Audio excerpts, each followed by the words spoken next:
శుక్లాంబరధరం విష్ణుం శశివర్ణం చతుర్భుజం ప్రసన్నవదనం ధ్యాయేత్ సర్వవిఘ్నోపశాంతయేత్.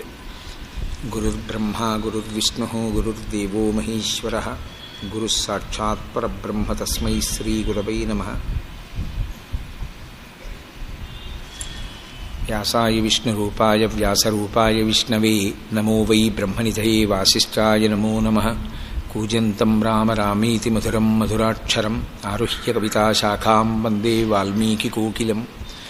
శ్రుతిస్మృతిపురాణానాం ఆలయం కరుణాలయం నమామి భగవత్పాదశంకరం లోకశంకరం. వాగర్ధావివ సంపృక్తౌ వాగర్ధప్రతిపత్తయే జగతః పితరౌ వందే పార్వతీపరమేశ్వరౌ. సూక్తిం సమగ్రేతున స్వయమేవ లక్ష్మీః శ్రీరంగరాజమహిషీమధురైఃకటాక్షైః వైదగ్ధ్యవర్ణగుణగుంభనగౌరవైర్యాం కండూలకర్ణకుహరాः కవయోధయంతి. హైమోర్ధ్వపుండ్రమజహన్మకుటం సునాసం మందస్మితం మకరకుండలచారుగండం బింబాధరం బహుళదీర్ఘకృపాకటాక్షం శ్రీవేంకటేశముఖమాత్మనిసన్నిధత్తాం. విమలపటి కమలకుటి పుస్తకరుద్రాక్షస్యస్తహస్తపుటి కామాక్షి పక్ష్మలాక్షి కలిత విపంచి విభాసి వైరించి. మనోజవం మరుతతుల్యవేగం జితేంద్రియం బుద్ధిమతాం వరిష్టం వాతాత్మజం వనరయూధముఖ్యం శ్రీరామదూతం శిరసా నమామి. ఆపదామపహర్తారం దాతారం సర్వసంపదాం లోకాభిరామం శ్రీరామం భూయో భూయో నమామ్యహం. హరి ఓం. పరమేశ్వరస్వరూపైన సభకి నమస్కారం. వెంకటాద్రి సమం స్థానం బ్రహ్మాండే నాస్తి కించన వెంకటేశ సమోదేవో నభూతో నభవిష్యతి. 3 రోజులుగా నేను ఈ శ్లోకంతోనే ప్రారంభం చేస్తున్నాను. అది అవట్లేదు, నా తప్పు కాదు. వెంకటేశ సమోదేవో నభూతో నభవిష్యతి. సరే, మళ్ళీ దాన్ని తర్వాత కొనసాగిస్తాను. వెంకటాద్రి సమం స్థానం బ్రహ్మాండే నాస్తి కించన. వెంకటాద్రి, అద్రి అంటే పర్వతం, వెంకటాద్రి అంటే వెంకటాచల పర్వతము లేదా వెంకటాచలము. అచలము అన్నా పర్వతమే కదా. ఈ పర్వతంతో సమానమైనటువంటి ప్రదేశము బ్రహ్మాండమునందు వేరొకటి లేదు. ఏ కారణం చేత లేదు. లేదు అంటే అంత ఎత్తైంది లేదనా, అంత బరువైంది లేదనా, అంత వెడల్పైంది లేదనా, అన్ని ఓషధులతో కూడుకున్నది లేదనా. ఏ కారణానికి లేదు అంటే ఆధ్యాత్మికమైన కోణాన్ని ఆవిష్కరిస్తూ తీసుకొచ్చినటువంటి విశేషం కనుక ఆ కొండకి ఉన్నటువంటి శక్తి మనిషిని ఊర్ధ్వముఖ చలనం చేయించడంలో ఎలా ఉపయోగపడుతుంది అన్నదాన్నే ఆ శ్లోకంలో ఆవిష్కరిస్తున్నారు. వెంకటాద్రి కలియుగంలో ఉన్నటువంటి కొండ మాత్రమే కాదు, అది అన్ని యుగములయందు ఉంది ఆ కొండ.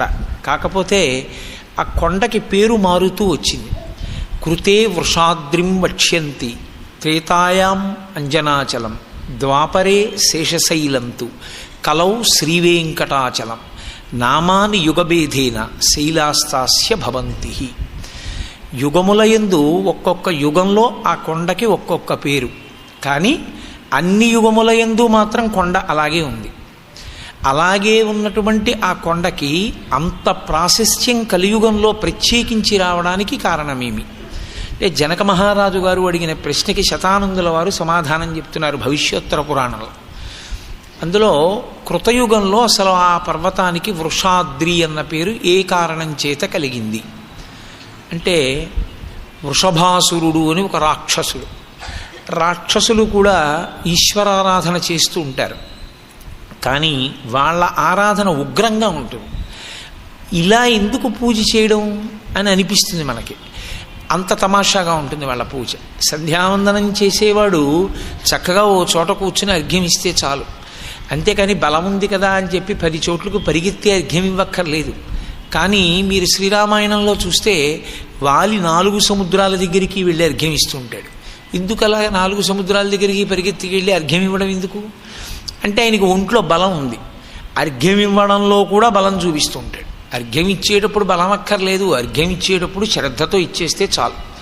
అర్ఘ్యం ఇచ్చేవాడు ఎలా ఇవ్వాలి అని అడిగారు. దానికి వ్యాఖ్యానం ఉంది, సంధ్యావందన మంత్రములకు వ్యాఖ్యానం.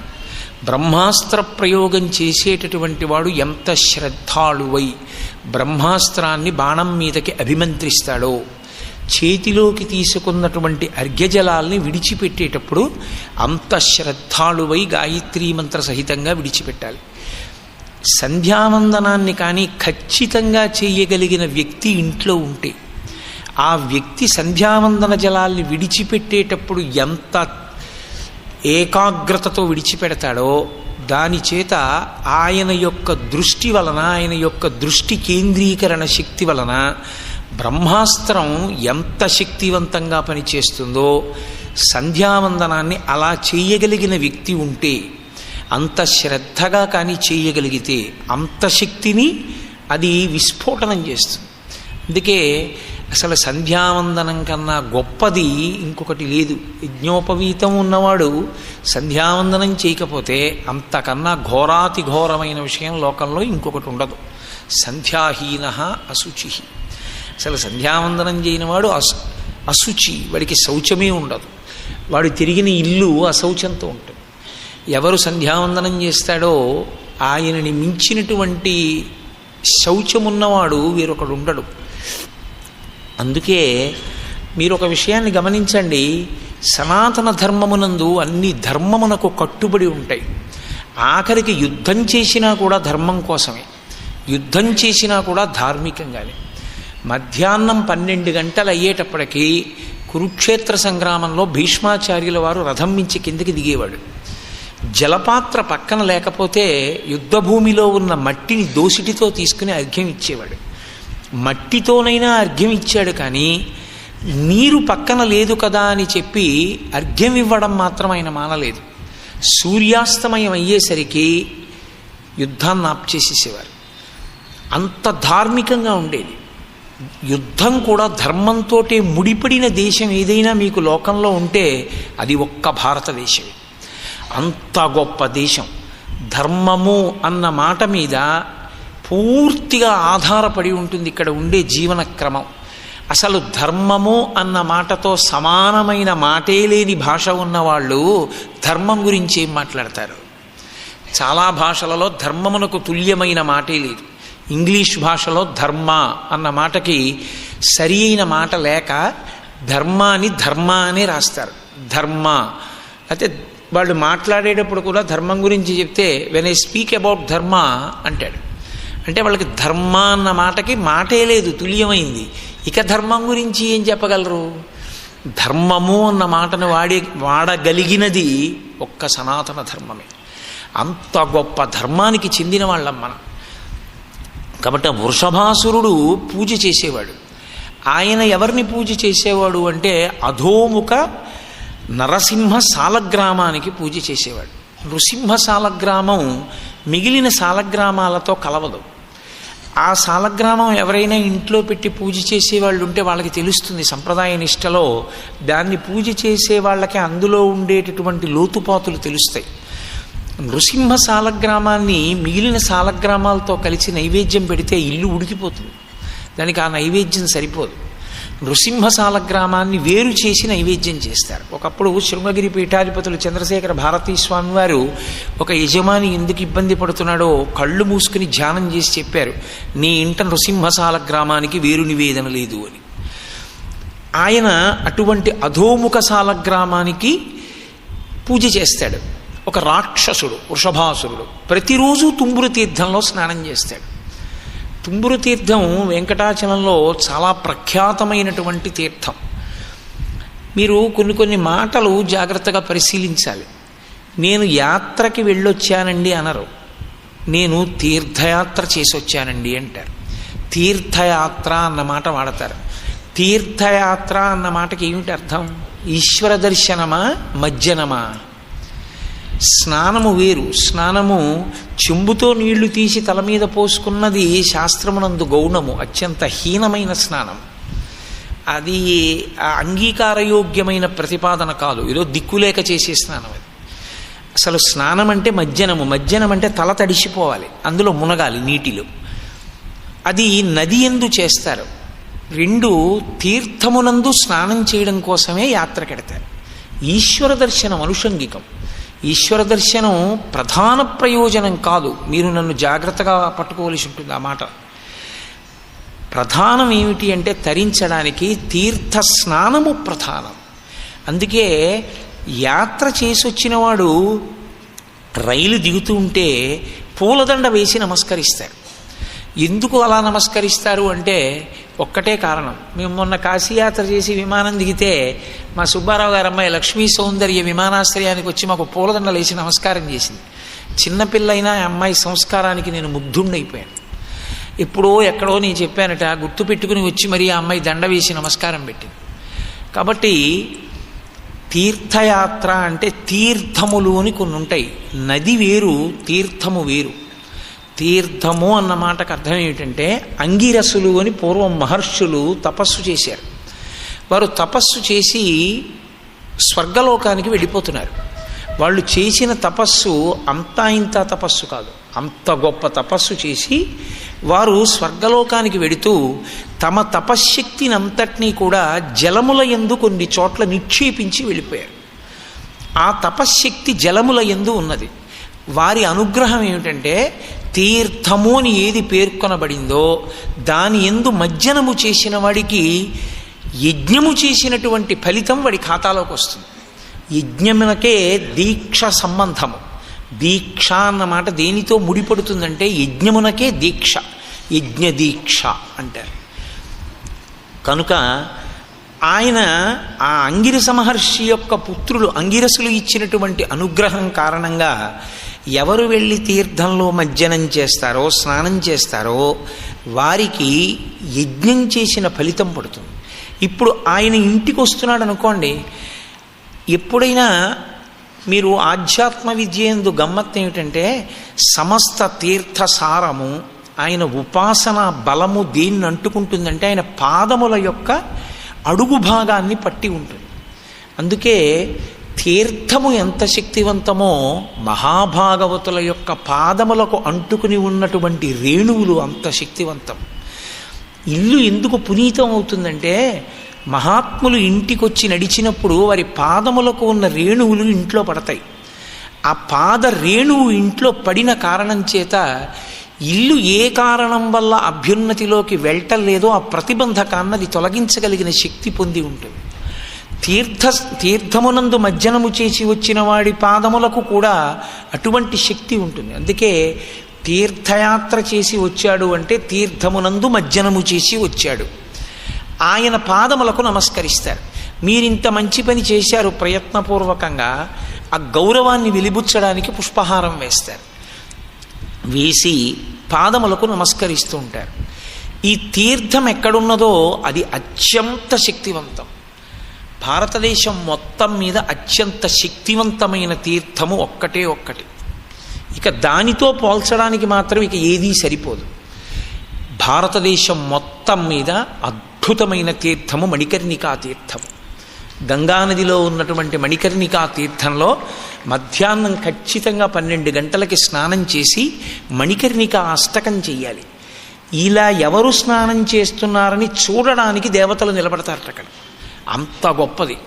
మధ్యాహ్నే మణికర్ణికా స్నపనజం నవక్తం పుణ్యం నవక్తం అంటారు శంకరాచార్యుల వారు. అసలు నేను ఆ పుణ్యం గురించి మాట్లాడలేను అంటారు.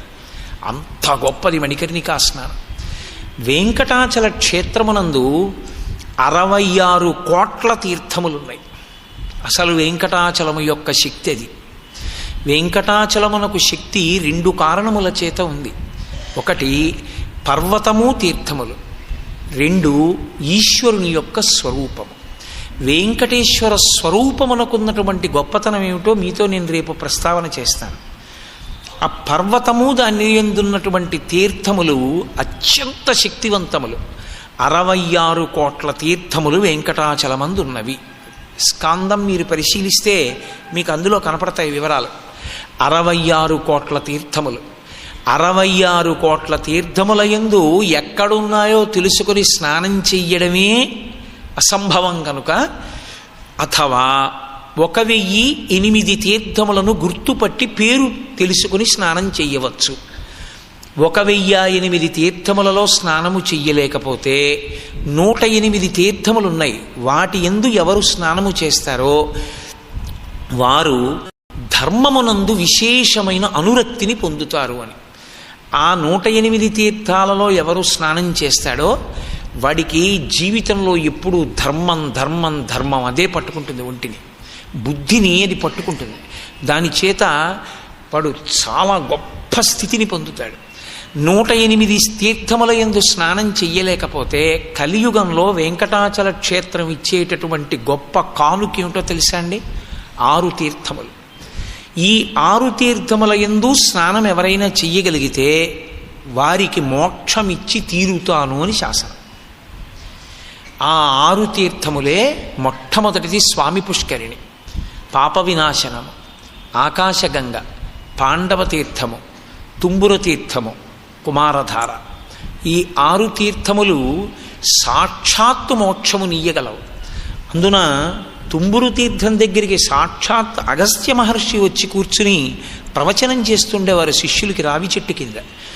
అగస్త్యుడంటే సామాన్యమైనటువంటి మహర్షి కారు. అటువంటి అగస్త్యుడు కూడా సేవించాడు తుంబురు తీర్థాన్ని. అంత గొప్ప తీర్థం తుంబురు తీర్థం. అటువంటి తుంబురు తీర్థంలో వృషభాసురుడు స్నానం చేస్తుండేవాడు. ఎప్పుడు? ప్రతినిత్యం. కానీ అసురయోనికి ఉన్నటువంటి లక్షణం ఆయనకున్నటువంటి రాజసిక తామసిక వ్యగ్రత పోలేదు. అపారమైన భక్తి తత్పరుడు. అధోముఖ నృసింహశాల గ్రామాన్ని అర్చన చేశాడు. పూజ యందు వ్యగ్రత అన్న మాట ఎక్కడుంటుందంటే రాక్షస భక్తిలో. పూజ అంతా పూర్తి చేసిన తర్వాత తన శిరస్సుని ఖండించేవాడు. ఖండించి ఆ శిరస్సుని పూజాపుష్పంగా మంత్రపుష్పంగా అక్కడ ఉంచేవాడు. ఆ నృసింహశాల గ్రామం యొక్క అనుగ్రహం చేత మళ్ళీ తల వచ్చి కంఠస్థానమునందు నిలబడుతుండేది. రోజు రోజుకి పెరిగిపోతున్న తేజస్సుతో ఋషులందరినీ బాధ పెట్టడం మొదలుపెట్టాడు. నరసింహస్వామి వారి యొక్క ఆరాధన, నృసింహస్వామి వారి యొక్క వైభవము అంతింత కాదు. ఎందుకంటే షట్కాలముల యందు పూజ ఉన్నవాడు పరమశివుడు ఒక్కడే. ప్రత్యేకించి ప్రదోష వేళలో శివాలయానికి వెడతారు తప్ప ఇతరమైన ఆలయాలకి వెళ్ళరు. ఎందుకంటే దేవతలందరూ కూడా శివస్థానమునందే ఉంటారు. అందుకే ప్రదోష వేళలో ఇతర ఆలయాలకి దర్శనానికి వెళ్ళరు. కానీ ప్రదోష వేళలో కూడా వెళ్ళగలిగినటువంటి విష్ణు స్వరూపానికి సంబంధించిన దేవాలయం ఒక్క నృసింహ దేవాలయమే. ఎందుకంటే షట్కాలముల యందు దర్శనం చేయడానికి యోగ్యత పొందినటువంటి దేవాలయం నృసింహాలయం. ఆయన ఉపాసన అంత గొప్పది. నృసింహోపాసన అంత గొప్ప ఉపాసన చేస్తున్నాడు. వ్యగ్రతతో కూడినటువంటి పూజ చేస్తున్నాడు. దాని వలన సమకూడినటువంటి గొప్ప శక్తి చేత తపస్సులను బాధ పెడుతూ ఉంటాడు. వేదము ప్రమాణము కాదంటాడు. యజ్ఞం చేసేవాళ్ళని ఇబ్బంది పెడతాడు. యజ్ఞభంగం చేస్తాడు. ఎక్కడ యజ్ఞయాగాది క్రతువులు జరగనివ్వడు. మరి పూజ చేస్తాడు. అదే రాక్షసత్వం అంటే. రాక్షసత్వము అన్న మాటకు అర్థం ఏమిటంటే తనకి ఏది తేజస్సుగా సంక్రమించిందో ఆ తేజస్సుని కేవలము తన స్వార్థమునకు మాత్రమే విచ్చిస్తాడు తప్ప లోకోపకారమునకు కించెత్తు కూడా ఉపయోగించడు. అటువంటి వాడికే రాక్షసుడని పేరు. అది ఏ తేజస్సు కానివ్వండి, అది శరీరములో బలముగా ఉండనివ్వండి, బుద్ధి యందు గొప్ప స్ఫురణ శక్తి కానివ్వండి, ఏదైనా కూడా దేనికి ఉపయోగిస్తాడు అంటే స్వార్థమునకు మాత్రమే ఉపయోగిస్తాడు. కాబట్టి వృషభాసురుడు లోకకంటకుడిగా ప్రవర్తిస్తున్నాడు. దేవతలు స్థితికారుడు కనుక శ్రీ మహావిష్ణువుకి విజ్ఞాపన చేశారు. ఈ వృషభాసురుడు ఇంత ఇబ్బంది పెడుతున్నాడు కాబట్టి మీరు వృషభాసుర సంహారము చెయ్యవలసింది. పరమేశ్వరుడు వెంటనే సంహారం చేయడు, ఒక అవకాశం ఇస్తాడు. మధ్యాహ్నం వేళలో ఆయన తన కంఠాన్ని దునుముకుని పూజాపుష్పంగా సమర్పిస్తే మళ్ళీ ఆ కంఠం వచ్చి నిలబడుతున్న వేళ సశంఖ చక్రం సకిరీట కుండలం సపీత వస్త్రం సరసీరుహేక్షణం శ్రీ మహావిష్ణువు సాకారుడై ప్రత్యక్షమయ్యారు. నేను మీతో మనవి చేశాను కదా, దేవతలు ప్రత్యక్షమైతే ఏదో ఒకటి అడగమంటారు. ఎందుకని అంటే వాళ్ళ లక్షణం. వాళ్ళు ఏమీ ఇవ్వకుండా వెళ్ళిపోరు, ఏదో ఒకటి ఇస్తారు. అదే కొంప ముంచేసింది కూడా ఒక్కొక్కసారి. ఆ కుంతీదేవికి సూర్యనారాయణమూర్తి కనపడ్డారు. అబ్బా ఎంత బాగున్నాడో, కనపడితే బాగుండు అనుకుంది. ఠంగునొచ్చి కనపడ్డాడు. అంటే ఉత్తినే అన్నాను వెళ్ళిపోయింది. అలా వెళ్ళిపోవడం మాకు ఉండదు, కనపడితే ఏదో ఒకటి ఇవ్వాలి, పుచ్చుకోన్నాడే. నాకేం తెలుసు, నాకేం కోరిక లేదు, వద్దంది. అలా నేను వెళ్ళిపోకూడదు కాబట్టి నా తేజస్సుకి మురిసిపోయావు కనుక నాలాంటి కొడుకుంటాడని వెళ్ళిపోయాడు. తర్వాత మహాభారతం ఎంత నడిచిందో మీకు తెలుసు. అది దేవతల లక్షణం. అంతేకాని మీరు అలా ఎందుకండి సూర్యుడు ఇవ్వడం, అలా ఆలోచించకూడదు. అందుకే పురాణాన్ని చదివేటప్పుడు పక్కన ఇతర వ్యాఖ్యానములు తెలుసుకుంటూ చదవాలి. కాబట్టి శ్రీ మహావిష్ణువు అన్నారు, నీకేం కావాలి కోరుకో, నీ కోరిక తీరుస్తాడు. ఎంత విచిత్రంగా ఉంటుందో చూడండి, ఒక్కొక్కడి దృష్టికోణం ఎంత గమ్మత్తుగా ఉంటుందో చూడండి. ఆయన అన్నాడు ఆ రాక్షసుడు, నీ దశావతారములలో కొన్ని అవతారముల గురించి నేను ఇప్పటికి విన్నాను. అంటే ఇంకా మరి ఆ కలియుగంలో రావలసిన కల్కి అవతారము వంటివి రాలేదుగా, కొన్ని అవతారముల గురించి విన్నాను. అన్ని అవతారములలోనూ నాకు బాగా నచ్చింది ఏమిటో తెలుసా, నీ విక్రమం. ఎంత చిత్రంగా ఉంటుందో చూడండి. ఒక్కొక్కడికి ఒక్కొక్కటి నచ్చుతుంది. అది చాలా విచిత్రంగా ఉంటుంది. నేను ఓసారి ఇలాంటి బుద్ధి లేని పనులన్నీ నాకే తటస్థిస్తుంటాయో. మా స్నేహితుడు ఒకడు వాళ్ళ అబ్బాయికి ఏదో సంబంధం కావాలంటే ఏదో నాకు తెలిసిన సంబంధం చెప్పాడు. అతను ఆ పిల్ల నా దృష్టిలో చంద్రబింబం, అంత చక్కగా ఉంటుంది, వంక పెట్టడానికి ఏముండదు. అందులో కొడుకు చేసుకోవలసినటువంటి పిల్లని మామగారు అంతం చూడటం కన్నా అసహ్యకరమైన విషయం ఇంకోటి లేదు. ఆ పిల్ల కోడలుగా ఎలా ఉంటుందన్నది ఆలోచించాలి, కానీ ఆ పిల్ల అంతా నీకెందుకు, నీ కొడుక్కి నచ్చాలి. ఆ విషయం కొడుకుని అడగాలంతే. కొడుకు అన్నాడు బాగుందన్నాడు. తండ్రి అన్నాడు, ఆ పిల్ల నుదురు ఇంకొక సెంటీమీటర్ ఉంటే ఎలా ఉంటుందంటారన్నాడు. నీ ప్రారంధం కాలిపోని నీకెందుకు ఆలోచన అన్నాడు. ఒక్కొక్కడి ఆ అమ్మాయి నుదురు ఇంకో సెంటీమీటర్ ఉంటే ఎలా ఉంటుందో వీడు క్యాన్వాస్ మీద మనసు మీద గీసి చూసుకుంటున్నాడు. వీడికి ఎందుకు అది? వీడికి అన్నం పెడుతుందా, వీడు చచ్చిపోయిన తర్వాత దీపం పెడుతుందా కావాలి వీడికి, అది చూసుకోవాలి. సెంటీమీటర్ నుదురు ఎక్కువ ఉండి వీడు చచ్చిపోయాక దీపం పెట్టకపోతే వీడు ఏమైపోతాడు? వీడికి అది అక్కర్లేదు. ఎవడికి కావలసింది వాడు ఆలోచిస్తేనే తరిస్తాడు. అక్కర్లేనివి ఆలోచించకూడదు.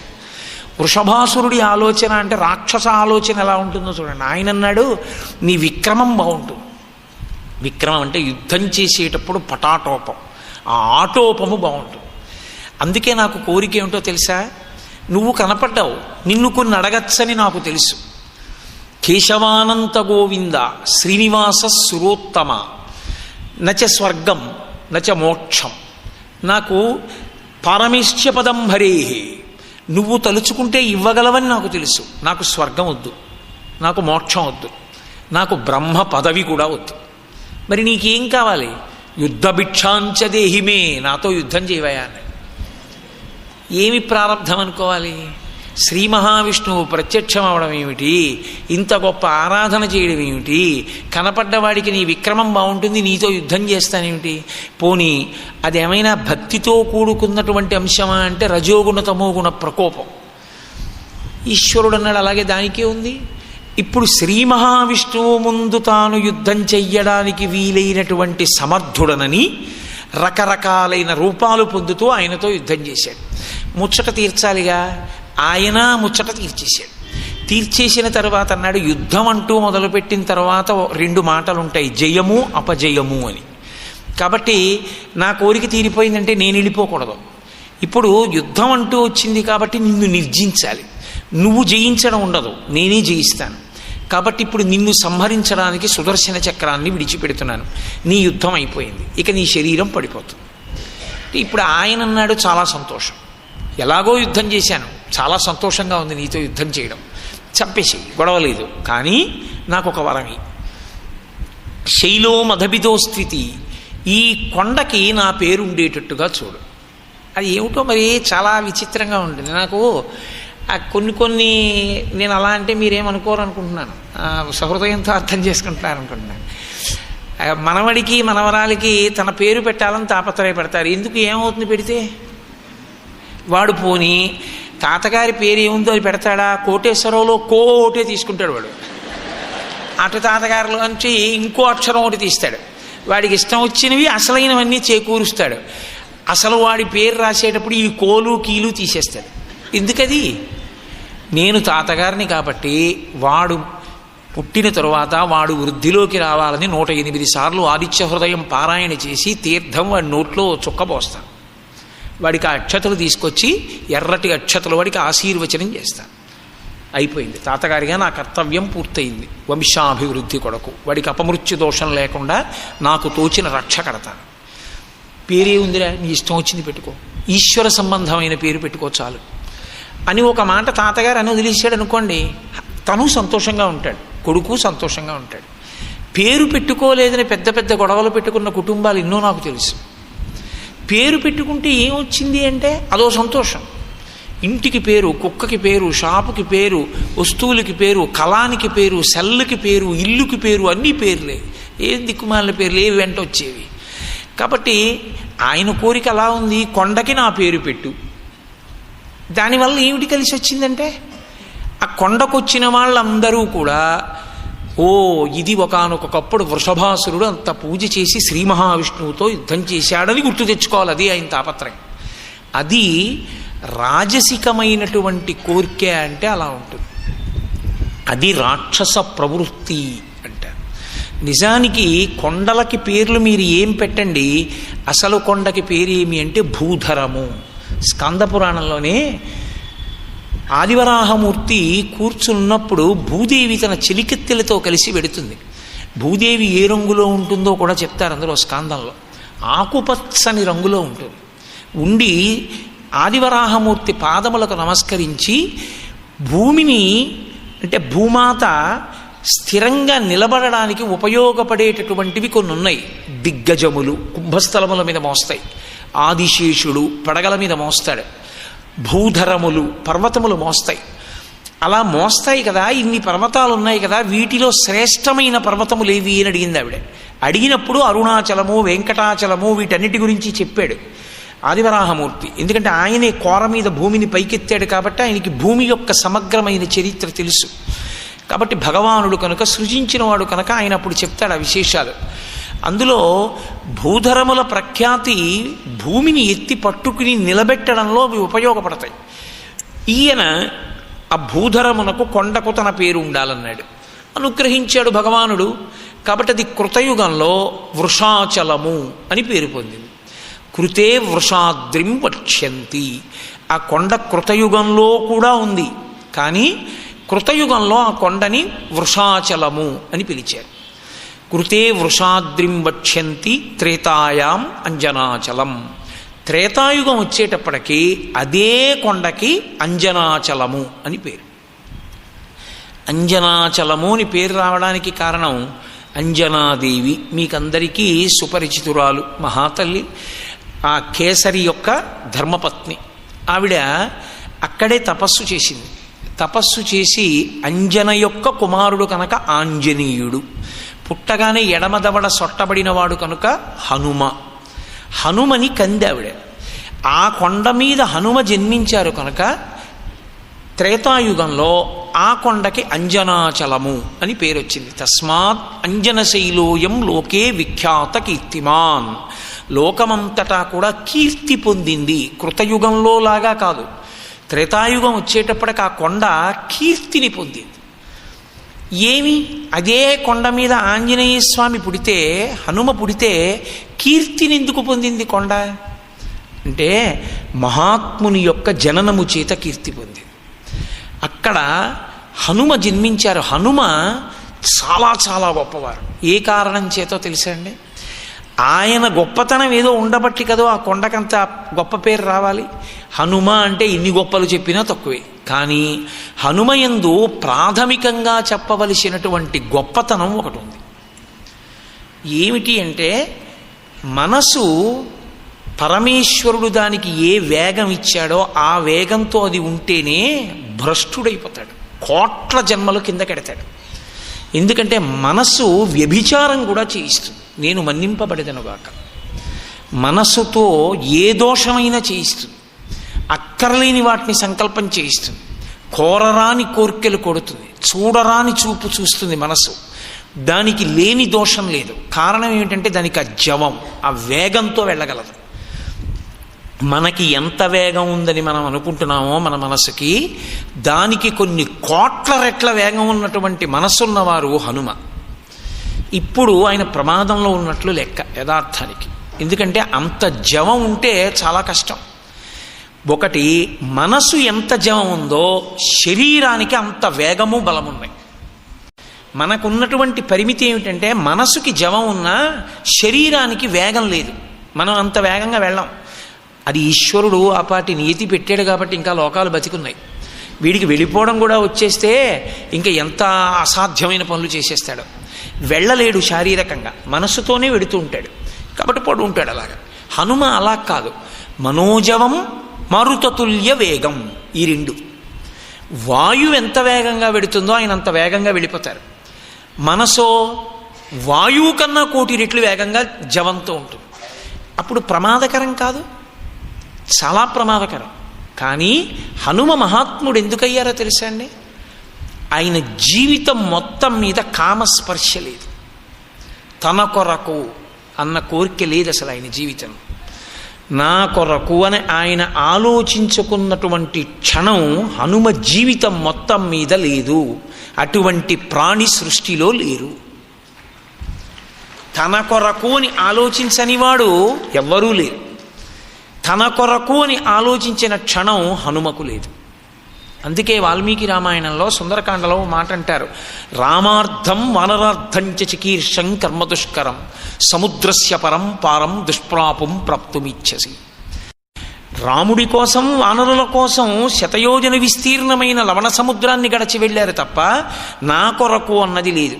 మీరు నన్ను ఒక ప్రశ్న ఇచ్చు, అటువంటప్పుడు ఆయన సువర్చలని కళ్యాణం చేసుకున్నారు కదండి, మరి వివాహం ఎందుకు జరిగింది అని. సువర్చల ఒక కోరిక కోరింది, కామము లేనటువంటి మనసు ఉన్న పురుషుడు దొరికితే నేను ఆయనకి భార్యాస్థానంలో కూర్చుని యజ్ఞాధికారం ఇస్తానంది. భార్య పక్కన ఉంటే తప్ప యజ్ఞం చేయకూడదు. భార్యాహీనునకు యజ్ఞం చేసే అధికారం లేదు. భార్య ఇంటి పట్టున ఉండిపోయినా రవికెల బట్ట బొడ్డులో పెట్టుకుని పురుషుడు యజ్ఞం చేయొచ్చు. భార్య శరీరంతో లేదనుకోండి, ఇక ఆయన తన కడుపున పుట్టిన కూతుర్ని కూడా కన్యాదానం చేయకూడదు. అందుకే ఒక భక్తి తత్పరుడు భార్య చనిపోతే నేను చెయ్యవలసిన పుణ్యాన్ని ఎత్తుకుపోయావే అని ఏడిచాడు. ఎందుకంటే ఇక ఆయన చేయడానికి అధికారం లేదు ఆయనకి. భార్యాస్థానం అంత గొప్పది. అందుకే ధర్మపత్ని, నేను మీతో మనవి చేశాను కదూ, అన్నీ ధర్మ సంబంధమే, భోగ సంబంధమే ఉండదు సనాతన ధర్మంలో. కాబట్టి మహానుభావుడైనటువంటి హనుమ కామస్పర్శ లేనివారు కాబట్టి సువర్చల ఆయనని వివాహం చేసుకుని ఆయనకి యజ్ఞాధికారం ఇచ్చింది గృహస్థుగా. అందుకే వాళ్ళిద్దరూ పక్క పక్కన కూర్చుంటారు. కానీ ఇద్దరికీ సంసారం ఉండదు. రామకృష్ణ పరమహంస, శారదాదేవి ఎటువంటి సంసారమో, హనుమ సువర్చల అటువంటి సంసారం. అంతటి మహానుభావుడు, తన జీవిత చిరంజీవి, ఇప్పటికీ ఉన్నారు. కానీ నా కొరకు అని ఒక క్షణం, ఇంత బలం ఉన్నవారు, ఇంత వేగం ఉన్నవారు తాను ఆలోచించుకున్నది లేదు. పోనీ చేసుకున్నది అంతకన్నా లేదు. పైగా ఏది చేయనివ్వండి ఆయనలా చేసేవాడు ఉండడం. ఏదైనా సరే లోకంలో కేవలంగా నేను చెప్తున్నది ఏదో సముద్ర మథనం చేయడమో, రాక్షస సంహారం చేయడమో, సంజీవని పర్వతం తీసుకురావడమో అటువంటివి కావు. అసలు మీరు హనుమలా చదువు నేర్చుకోవడం అన్నదాన్ని ఊహించలేరు. ఎందుకో తెలుసా అండి? చదువు నేర్చుకునేటప్పుడు ఒక లక్షణం ఉంటుంది. గురువుగారు ఎత్తు మీద కూర్చోవాలి, శిష్యుడు కింద కూర్చోవాలి, అంతకన్నా తక్కువ స్థానంలో కూర్చోవాలి. గురువుగారితో సమానంగా ఎన్నడూ కూర్చోకూడదు. ఒకవేళ ఏ కారణం చేతనైనా గురువుగారు కుర్చీలో కూర్చునుండగా తాను కూడా కుర్చీలో కూర్చోవలసి వస్తే పంక్తి దాటిపోవాలి. దాటిపోయి వేరు పంక్తిలో కుర్చీలో ఉండాలి తప్ప గురువుగారు కూర్చునుండగా పక్కన శిష్యుడు కుర్చీలో కూర్చుని ఎప్పుడూ ఉండకూడదు. ఇప్పటికీ నేను వాళ్ళ వినయానికి చెప్తున్నాను. నాకు సంప్రదాయ శిష్యులు ఉన్నారు. వాళ్ళు ఎంత మర్యాద అంటే పొరపాటున కూడా ఎన్నడూ నేను కూర్చుని ఉండగా నాతో సమానంగా వాళ్ళు కూర్చోరు. ఒకవేళ నేను ఎప్పుడైనా కింద ఏ ఆసనం మీదో కూర్చుని ఉంటే, ఇలాంటి పరదా మీద ఏ కారణం చేతనైనా కూర్చుని ఉండగా వాళ్ళు వస్తే కూర్చోండి అంటే వాళ్ళు నిలబడతారు. ఎందుకంటే ఇంకంతకన్నా కింద కూర్చోవడానికి లేదు కాబట్టి తప్ప కూర్చోరు. నేను పరమేశ్వరానుగ్రహం చేత మా గురువుగారి సముఖంలో ఎన్నడూ మా గురువుగారితో సమానంగా కానీ గురువుగారి కన్నా ఎత్తులో కానీ నా జన్మలో ఎప్పుడూ నేను కూర్చోలేదు. గురువు అంటే గురువే. గురువు మహానుభావుడు. గురువు లాంటి వ్యక్తి లోకంలో ఉండడం. అందుకే మహాభారతం విరాట పర్వంలో అర్జునుడు అంటాడు, గురువుగారు బాణం వేస్తేనే వేస్తాను, లేకపోతే బాణం వెయ్యను. ఎంతసేపు యుద్ధం చేసినా నా కుడి చేతి పక్కనే గురువుగారు ఉండాలి తప్ప ఎప్పుడూ గురువుగారి రథం నా ఎడం పక్కకి రాకూడదు. అంటే ప్రదక్షిణ పురస్సరంగానే పెడతాడు. ప్రదక్షిణము అంటే మీరు ఎట్నుంచి ఎటొచ్చినా మీరు దేనికి గౌరవం చెప్తున్నారో అది మీ కుడి భుజం వైపుకి ఉంచితే ప్రదక్షిణం అని. అంటే అత్యంత పూజనీయము అని చెప్తున్నారని గుర్తు. అంతేగాని గుడికి ప్రదక్షిణం చేస్తూ సెల్ మాట్లాడి గుడికి ప్రదక్షిణం చేస్తూ పక్కవాడితో మాట్లాడితే ఇంకేం గౌరవం, బూడిదే. ప్రదక్షిణం అంటే అత్యంత గౌరవనీయము. కాబట్టి మౌనంగా తిరుగుతాడు. కుడి చేతి పక్కకి గుడి ఉంటుంది, తాను చుట్టూ తిరుగుతుంటాడు. చుట్టూ తిరిగినా ఎడం పక్కకి రాదు గుడి. అలా ఉంచి తిరిగితే ప్రదక్షిణం చేశాడంటారు. అందుకే పెద్దలు కనబడితే ప్రదక్షిణం చేసి నమస్కారం చేస్తారు. సరే, ఆ కారణం చేత అంతటి మర్యాద, అంతటి గౌరవంతో కూడుకున్నటువంటి వ్యవస్థ కలిగినటువంటిది. సూర్యభగవానుడు స్వామి హనుమకి గురువు. హనుమకి సూర్యుడు గురువైతే సూర్యుడికి సమానంగా నిలబడి వినకూడదు, సూర్యుడికి ఎదురు నిలబడి వినకూడదు, సూర్యుడికి పృష్ఠభాగం చూపించి వినకూడదు, సూర్యుడితో సమానంగా వినకూడదు. సూర్యుడు కూర్చుని పాఠం చెప్పడం. వెడుతున్న కొద్దీ తేజస్సు పుంజుకుంటాడు. మధ్యాహ్నం అయితే పక్కన నిలబడలేరు. ఇక మధ్యందిన మార్తాండ బింబం అంటారు. అంత వేగంగా వెడుతూ మాట్లాడితే మాట స్పష్టంగా మీకు వినపడదు. అటువంటి సూర్యభగవానుడు నిరాధారమైన ఆకాశంలో ఏకచక్ర రథం మీద వెళ్ళిపోతుంటే ఆయన ముందుకి ప్రయాణం చేస్తే గురువుగారికి పృష్ఠభాగం కనపడకూడదు. కాబట్టి గురువుగారి ముందుకి తాను నిలబడి గురువు కన్నా కిందకుండి వెనక్కి అడుగులు వేస్తూ సూర్యుడి రథంతో పాటుగా భూమండలానికి ప్రదక్షిణం చేస్తూ గురువు దగ్గర నవవ్యాకరణములు నేర్చుకున్నారు. అది హనుమంటే. ఆయన వినయం అంటే, ఆయన చదువుకోవడం అంటే అలా ఉంటుంది. నేను మీకు ఒక్క ఉదాహరణ చెప్పానంతే. ఇప్పుడు నేను హనుమద్వైభవం అన్న ప్రసంగంలోకి వెళ్ళిపోయాను అనుకోండి, మళ్ళీ ఇబ్బంది. ఇప్పుడు చెప్పండి, ఆయన కన్నా మహాత్ముడు ఎవరుంటారు?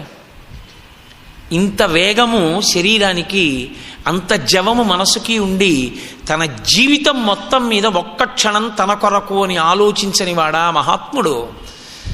ఏ కించిత్ విభూతున్నా దాన్ని అడ్డు పెట్టుకుని ఎలా తను గొప్పవాడని ఆలోచించుకున్నవాడా మహాత్ముడు? ఆయన మహాత్ముడు. అటువంటి మహాపురుష జననము ఆ కొండ మీద జరిగింది. అందుకే ఆ కొండ యుగాలు మారిపోయినా శక్తివంతమే. తస్మాత్ అంజనశైలోయం లోకే విఖ్యాత కీర్తిమాన్. ఆ కారణం చేత ఆ కొండ అంజనాద్రి అని త్రేతాయుగంలో పేరు పొందింది. అదే కొండ ద్వాపర యుగం వచ్చేసరికి శేషశైలము అని పేరు పొందింది. కారణమేమి? వైకుంఠం తూర్పు ద్వారం దగ్గర జయ విజయులు ఉంటారు కాపలాగా. ఆ జయ విజయులు శాపవిషాత్ భూమి మీద నిర్మించి ఉన్నారు. ద్వాపర యుగం నడుస్తోందిగా, అందుకని వాళ్ళు రాక్షసాంశలో ఉన్నారు. అప్పటి వరకు తూర్పు ద్వారం దగ్గర కావలిగా ఉండడం కోసమని శేషుణ్ణి నియమించారు విష్ణు భగవానుడు. శేషుడు చాలా చమత్కారమైనటువంటి ధోరణి. ఆయన అంతటి భక్తి తత్పరుడు లేడు. ఆయనకి పొటమరించేటటువంటి అహంకారం కూడా అంత విచిత్రంగానూ ఉంటుంది. స్థానబలాన్ని ఎక్కువగా మాట్లాడుతూ ఉంటాడు శేషుడు. మీరు ఎప్పుడైనా పురాణ పరిశీలనం చేయండి. శేషుడు మహాపురుషుడు, మహానుభావుడు, ప్రాతస్మరణీయుడు, నమస్కార యోగ్యుడు. నేను ఆయన్ని తక్కువ చేసి మాట్లాడటం లేదని మీరు గుర్తించాలి. కానీ స్థానబలాన్ని వాడుకుని మాట్లాడడంలో ఆయన తర్వాతే ఎవరైనా. అప్పుడప్పుడు ఆయన వ్యక్తిత్వంలో ఉన్న కించిత్ దోషం శేషుడు కలి. అందుకే ఒక మాట చెప్తుంటారు పెద్దలు, ఆయన సభామంటపానికి వెళ్ళి గరుత్మంతుడిని తీసుకురా అంటే వెళ్ళాడు. ఎందుకంటే తాను పాము, ఆయన గరుత్మంతుడు. ఆయన శయన మందిరంలో ఉన్నాడనుకోండి, శ్రీ మహావిష్ణువు పడుకుంటారు ఆయన మీద. అక్కడికి గరుత్మంతుడు వచ్చాడనుకోండి ఏదో పని మీద, హలో గరుడా ఎలా ఉన్నావు అంటే శ్రీ మహావిష్ణువు పడుకునే పడక భయం లేదు. ఇప్పుడు చాలా ధైర్యంగా మాట్లాడతారు. ఇది శేషుని యందు ఆరోపించి చూపించడం తప్ప మీరు చూడండి, చాలామంది యందు ఇదే దోషం మీకు కనపడుతుంది. అసలు ఆయన ఎవరుంటాడో ఆయన చాలా నిరాడంబరుడు, ఆయన చాలా వినయశీలి. ఆయన కొడుక్కి, ఆయన అక్క చెల్లెళ్ళకి, ఆయన అన్నదమ్ములకి, లేకపోతే ఆయన భార్యకి, ఆయన బిడ్డలకి, వాళ్ళకి చాలా టెక్కు ఉంటుంది. ఎందుకంటే మా అన్నయ్యో, మా తమ్ముడో, మా అక్కో, మా చెల్లో, మా నాన్నగారో, మా పినతండ్రో వరస పెట్టి ఆయనంత గొప్పవాడు. ఆయనకి లేదు టెక్కు, వీళ్ళకి టెక్కు. ఎందుకది? ఏం నేర్చుకున్నావు? అది అనుబంధాల్ని కలుపుకుని, దేహ సంబంధాల్ని కలుపుకున్నటువంటి మిడిసిపాటు. స్థానబలాన్ని సంబంధంతో, దేహ సంబంధంతో కలుపుకుని ఆత్మోన్నతిని పొందలేక జారిపోతూ ఉంటారు. దక్షుడు అలాగే జారిపోయాడు. నేను శివుడికి మామగారిని నాకు నమస్కారం చేయకపోవడం ఏమిటని లేనిపోనల్లరి చేశాడు. ఉన్న తలకైతే అయిపోయి గొర్రె తలకాయ వచ్చింది. శేషుడు తూర్పు ద్వారానికి కావలిగా ఉన్నాడు. ఆయనకి చాలా సంతోషం. నేను ఎప్పుడు అంతఃపురంలో ఉంటాను. ఆయనకున్నటువంటి చాలా పెద్ద అతిశయానికి కారణాల్లో ఒకటి, నేను అంతఃపురంలో అంటే, ఇప్పుడు ఏదో బయట గది దాకా వెళ్ళి మాట్లాడగలిగిన వాళ్ళు కొంతమంది ఉంటారు. వీధిలోనే నిలబడి తలుపు కొడితే, తలుపు కొట్టడం అన్నది అసలు వైదికంగా మర్యాద కాదు. తలుపు కొట్టకూడదు. తలుపు కొట్టాడు అంటే వాడికి వైదిక మర్యాద తెలియనివాడు అని గుర్తు. తలుపు కొట్టి ఎప్పుడూ పిలవరు. తలుపు చప్పుడు చేశారు అంటే వచ్చిన వాడికి వైదిక మర్యాద తెలియనివాడు అని గుర్తు.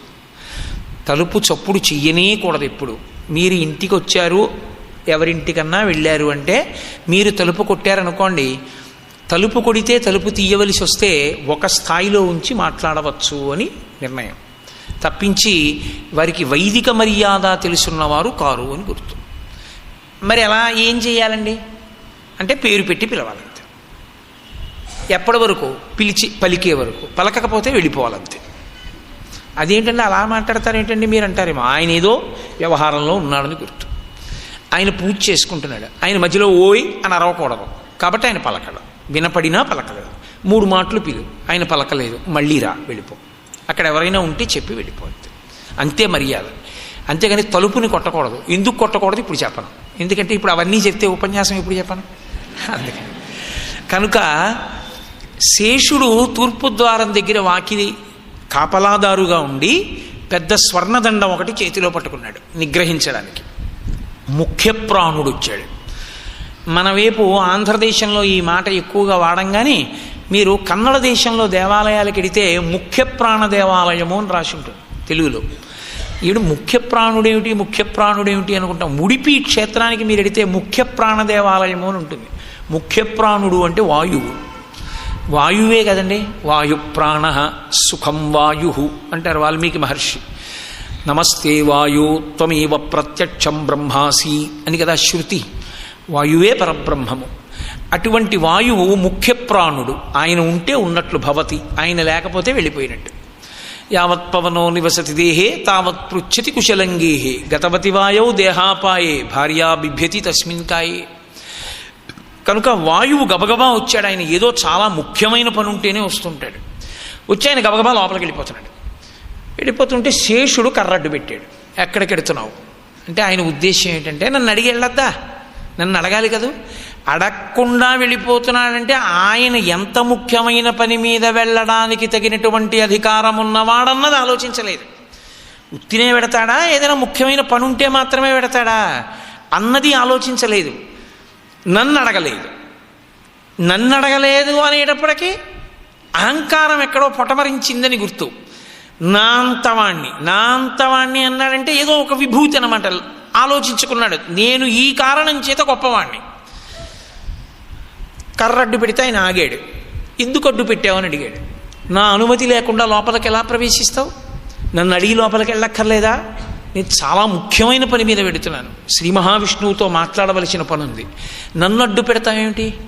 ఎవరిని ఆపాలో ఎవరిని ఆపకూడదో తెలిసి ఉండాలి. అలా తెలియకపోతే ఏమవుతుందో తెలుసా? నువ్వు కాదు పాడైపోయేది, లోపల ఉన్నవాడు పాడైపోతాడు. నిజమే. ఈ మాట చెప్పింది ఎవరో తెలుసా అండి? వాయువు కాదు. భాగవతంలో శ్రీ మహావిష్ణువు చెప్పారు, తన శరీరంలోనే పుడుతుంది కుష్ఠవ్యాధి. పుట్టిన కుష్ఠవ్యాధి, అబ్బాయి ఎంత బాగుందో, నాకే పుట్టింది, తెల్లటి మచ్చలవి ఎంత బాగున్నాయో అనుకుంటే వేళ్ళు కాళ్ళు ఊడిపోతాయి. తన శరీరంలోనే పుట్టిన కుష్ఠవ్యాధి తన శరీరాన్నే ముక్కలుగా ఊడగొట్టినట్టు తన దగ్గర పనిచేసేటటువంటి సేవకులు తన మర్యాద పోయేటట్టు ప్రవర్తించి బయట వచ్చినటువంటి మహాత్ముల యొక్క గొప్పతనాన్ని తెలుసుకోకుండా నిగ్రహిస్తే లోపల ఉన్న వాళ్ళ మర్యాద పోతుంది, శాపం హక్కు వాళ్ళకి తగులుతుంది, వాళ్ళకి వెళ్ళి ఇబ్బంది వస్తుంది. కాబట్టి గతంలో జయ విజయులు ఏం పొందారో నీకు అర్థం కాలేదా? ఆ స్థానం అందుకు ఖాళీ అయితేనే నువ్వు వచ్చావు, ఇప్పుడు నువ్వు కూడా అదే బాటలో ఉన్నావా, నేను లోపలికి వెళ్ళకూడదా అన్నాడు ఆయన. అంటే వెంటనే శేషుడు అన్నాడు, నేనెవరో తెలుసా? బలే జ్ఞానే విరాగేచ విష్ణుభక్తో నమత్సమః. నిజంగా అది ఉన్నవాడు అలా మాట్లాడతాడా? బలము, జ్ఞానము, వైరాగ్యము ఈ మూడిటి యందు విష్ణుభక్తులలో నాతో సమానుడైన వాడు లేడు. నాకున్న మొట్టమొదటి లక్షణం అది. 2, సదాంతఃపురేవాసః పుత్రాణామధికో హరిః.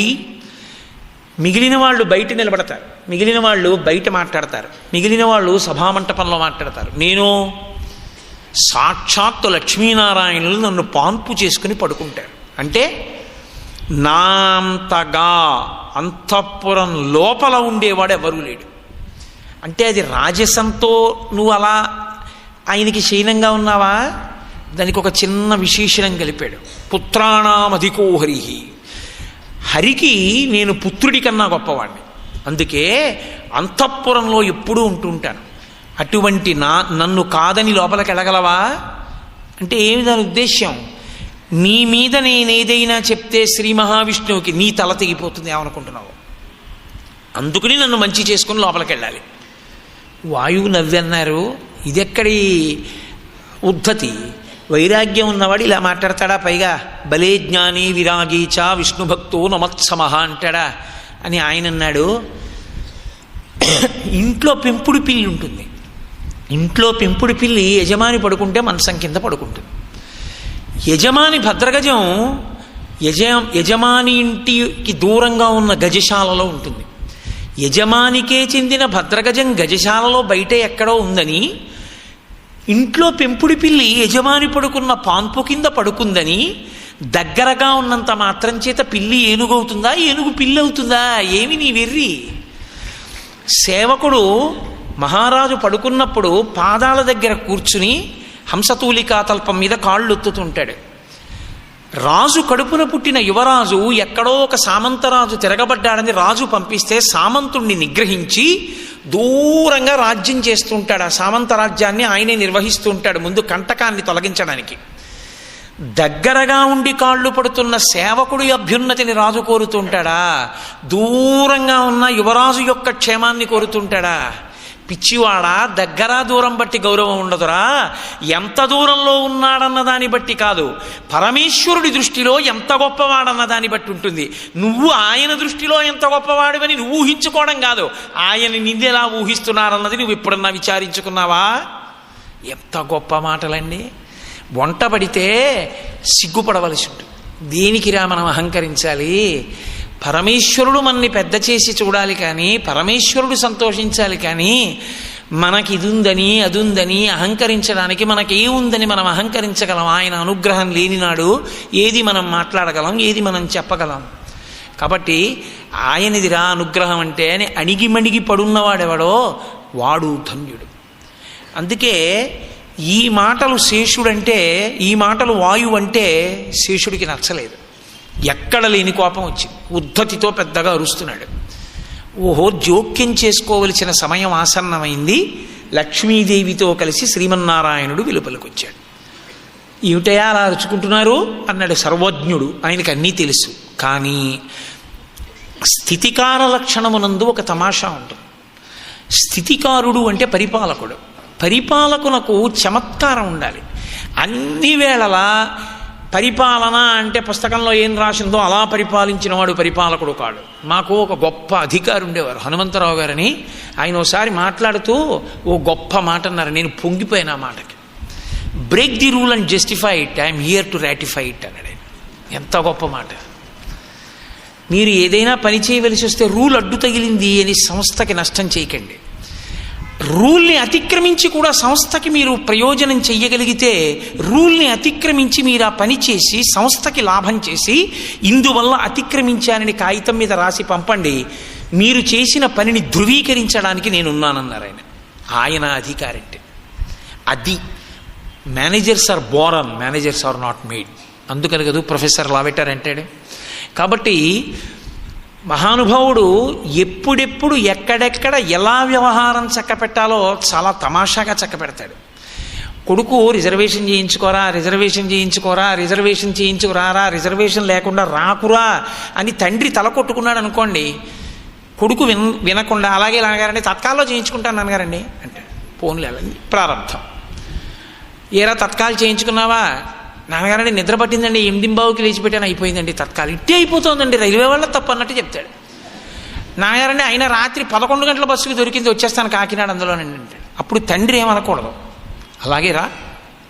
ఒక్కసారి రాత్రి 11 గంటల బస్సు ఎక్కి మర్నాడు 3ంటికి కాకినాడ వచ్చాడు అనుకోండి, దాని కష్టం ఏమిటో జీవితంలో ఒక్కసారి తెలుసుకుంటే తండ్రి రిజర్వేషన్ చేయించుకోమని చెప్పక్కర్లేదు. నాన్నగారు అయిపోయిందంటే రిజర్వేషన్ తత్కాలన్న మాట ఎత్తాడు, ముందే చేయించుకుంటాడు. అనుభవంలోకి వస్తే జీవితం ఒకలా ఉంటుంది. అందుకే ఎంత నేర్చుకున్నా అనుభవం వేరు. మహానుభావుడు శ్రీ మహావిష్ణువు చాలా చమత్కారంగా ఉంటుంది ఆయన పరిపాలనా విధానం. అందుకే ఆయన అన్నారు, ఏమంత గట్టిగా అరుచుకుంటున్నారు, సమర్థులు అలా అరుస్తారా, చేసి చూపిస్తారు. కానీ ఇప్పుడు ఏదో చెయ్యాలి కదా. అంత గొప్పవాణ్ణి అన్నవాడెవరు? శేషుడు. నేనింత గొప్పవాణ్ణి అని వాయువేమనలేదు, సరికదా. శేషుడు నేరం చెప్పాడు ఆయన్ని చూడగానే. ఎక్కువ మాట్లాడుతున్నాడండి, మీ భక్తుల్లో కొడుకు లాంటి వాడిని నాకన్నా గొప్పవాడు లేడన్నాను, నిజం కాదు. ఆయన నవ్వన్నారు, కావచ్చు, కానీ శేషుడా నీ గొప్పతనం ఏమిటో నిరూపించి చూపించాలయా. ఇవాళ వాయువు అన్నాడు, లేపి ఇంకోడు అంటాడు. ఎవ్వరూ అనకుండా ఉండాలంటే అలా నిరూపించుకో, దానికి తగిన పని చెయ్యి. 33 కోట్ల మంది దేవతలు ఇంద్రుడితో కలిసి చూస్తారు, ఇంకా తర్వాత నిన్నెవరేమనరు. ఏం చేస్తావో తెలుసా, క్రీడాద్రి ఉంది మేరుపర్వతం యొక్క కుమారుడు, వెళ్ళి బాగా చుట్టుకుని పడుకో. ఎవరూ నీ దగ్గరికి రాకపోయినా విషం చిమ్ము. విషం చిమ్ముతూ పడుకుంటే అసలే మేరుపర్వతం యొక్క పుత్రుడు ఆనందాద్రి, క్రీడాద్రి అది. దాన్ని ఎవరు కదపగలరు? దాన్ని కదిపాడనుకో ఎవరైనా, నిజంగా అంత కదిపితే బుద్ధిగా ఉండు. కదపలేకపోయాడనుకో నీ అంత గొప్పవాడు లేడని లోకానికి తెలుస్తుంది. చేష్టితముల చేత నిరూపించుకోవాలి మనిషి గొప్పతనాన్ని. మాటలు ఎందుకయా అంటే, క్రీడాద్రిని చుట్టుకుని పడుకోమంటున్నారు అన్న విషయం సుస్పష్టం అయిపోయిందిగా. వెంటనే శేషుడు వెళ్ళి ఆ ఆనందాద్రిని చుట్టుకున్నాడు, చుట్టుకుని పడుకున్నాడు, విషం చిమ్ముతున్నాడు. వాయుదేవుడు వచ్చాడు. ఇప్పుడు వాయుదేవుడు కూడా తన బలం ఏమిటో చూపించాలిగా. ఆయన చూసి శేషుడు కౌగిలించుకున్నటువంటి ఈ క్రీడాద్రిని కదపడానికి నేను నా శక్తిని ప్రయోగించాలా అని కనిష్టాంగుళి సంస్పర్శ పర్వతో భోగి సంయుత సహస్రమర్ధ లక్షంచ దక్షిణాయవు. ఆయన చిటికిన వేలి గోటితో ఆ పర్వతాన్ని ఇలా అన్నాడు. ఆ వేలి గోరు ఇలా తగలడం ఏమిటి, 1500 లక్షల యోజనముల దూరం ఎగిరి అది దక్షిణ దిక్కుగా వెళ్ళిపోతోంది, భారతదేశాన్ని దాటిపోతుంది. అంత వేగంతో వెళ్ళిపోతుంటే అప్పుడు మేరుపర్వతం వచ్చి వాయువుని ప్రార్థించింది. శేషుడికి దిక్కు తోచట్లేదు, ఆ వేగానికి చుట్టలు విడిపోతున్నాయి, పర్వతం వెళ్ళిపోతోంది. మీ ఇద్దరి పంతం బాగానే ఉంది కానీ మధ్యలో మా అబ్బాయి ఎగిరిపోతున్నాడయ్యా, మా అబ్బాయిని దింపమంది. అంటే అప్పుడు వాయువు సువర్ణముఖరి అంటారు ఆ నదిని, సువర్ణముఖి అని ఇవాళ పేరు వచ్చిందనుకోండి. ఆ సువర్ణముఖరి నది ఉత్తర ప్రాంతమునందు ఆ పర్వతాన్ని కిందకి దింపారు. ఇప్పుడు ఆ పర్వతం ఈ పర్వతంతో కలిసి దానికి ద్వాపర యుగంలో శేషాద్రి అని పేరు వచ్చింది. అప్పుడు శేషుడు బుద్ధి తెచ్చుకుని, నాది పొరపాటు అయిపోయిందయా, ఇక నుంచి ఎప్పుడూ పెద్దల్ని చూసి అధిక్షేపించి మాట్లాడను అని చుట్టలు విప్పుకుని వైకుంఠానికి వెళ్ళి పరమ మర్యాదతో వినయంతో జీవించడం ఆయన నేర్చుకున్నాడు. ఎందుకంటే జీవితంలో ఒక్కొక్క సంఘటన మనిషి చక్కటి పద్ధతిని పొందడానికి కారణమవుతుంది. మంచిదే, అలా జీవితం మారడం మంచిదే. అసలు మారడం కోసమే ఈశ్వరుడు గురువు ఉన్నారు.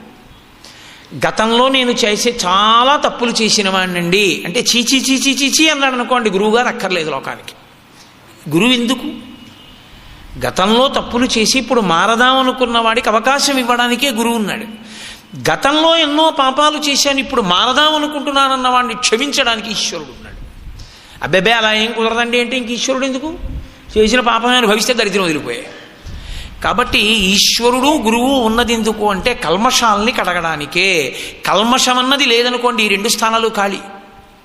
లోకంలో అందరూ ధర్మంతోనే ఉండి, లోకంలో అందరూ పుణ్యంతో ఉండి, లోకంలో అందరూ శాస్త్ర మర్యాదనే పాటిస్తున్నారు అనుకోండి, గురువుగారు ఎందుకు, ఈశ్వరుడు ఎందుకు? ఈ 2 ఎందుకున్నాయంటే కల్మషంతో ఉన్నవాళ్ళు ఉన్నారు కనుకని. కాబట్టి ఉదారుడై ఉండాలి గురువు అనడానికి కారణం అదే. డాక్టర్ గారి దగ్గరికి వచ్చిన వాళ్ళు పొద్దున్నుంచి రాత్రి వరకు ఎవరు వస్తారు? కన్ను నొప్పి, కాలు నొప్పి, వెన్ను నొప్పి, కడుపు నొప్పి, ఇంకో నొప్పి అంటూ వచ్చేవాళ్లే వస్తారు. రాత్రి 8 అయిపోయిన తర్వాత వచ్చి ఎవరో కూర్చుని డాక్టర్ గారండి ఏమిటో కంఠంలో నొప్పిగా ఉంటుందండి అంటే పొద్దున్నుంచి వచ్చిన ప్రతి వాడు ఇదే మాట్లాడతాడు. ఒక్కడ సినిమా గురించి చెప్పడం అని డాక్టర్ గారు విసుక్కున్నాడు అనుకోండి, అసహ్యంగా ఉంటుంది. డాక్టర్ గారి దగ్గరికి వెళ్ళేవాడు వైద్యం కోసం పెడతాడు కానీ సినిమా గురించి చెప్పడానికి పెడతాడా? వెళ్ళడు. తన శరీరంలో కష్టం చెప్పడానికే పెడతాడు. గురువుగారి దగ్గరికి వెళ్ళేవాడు అయ్యా నేను ఇలా పాపభూయిష్టమైన జీవనంలో పడిపోతున్నాను, నేను ఎలా మారను అని అడగడానికే పెడతాడు. ఈశ్వరుడి దగ్గరికి వెళ్ళినవాడు అయ్యా ఎన్ని పాపాలు చేశానో లెక్కలేదు, అజ్ఞానినామయా దోషాన్ అశేషాన్ విజాన్ హరి క్షమస్వత్వం క్షమస్వత్వం శేషశైల శిఖామణి అని అడగడానికి పెడతాడు. చిచి చిచి చిచి అన్ని పాపాలు చేసావా, పో పక్కకంటే ఈశ్వరుడు ఎందుకు? కాబట్టి ఈశ్వరుడు గురువు ఎందుకుంటారు అంటే మార్చడానికే ఉంటారు. అప్పుడు విష్ణువు చేసిన పనిని మీరు శ్లాఘించవలసి ఉంటుంది. శేషుడు మహానుభావుడు అవడానికి కారణమవుతాం. అంతేగాని అది పట్టుకుని అదే పనిగా శేషుడిని అనరాని మాటలంటూ కూర్చుంటే మనం పాడవుతాం. ఎక్కడి వరకు అక్కడ వరకు అంతే. కాబట్టి ఇప్పుడు అది ద్వాపరే శేషశైలంతు సువర్ణముఖరి అని నేను మాట అన్నాను కదూ, అదొక అద్భుతమైనటువంటి నది. వెంకటాచల పర్వతానికి దగ్గరలో ఉంటుంది. ఆ సువర్ణముఖరి నదికి ఇటువైపు శ్రీకాళహస్తి, అటువైపు వెంకటాచల పర్వతము. సువర్ణముఖరి అగస్త్య మహర్షి తీసుకొచ్చారు. భగీరథుడు ఉత్తరంలో గంగను ఎలా తీసుకొచ్చాడో దక్షిణంలో అగస్త్య మహర్షి తీసుకొచ్చారు.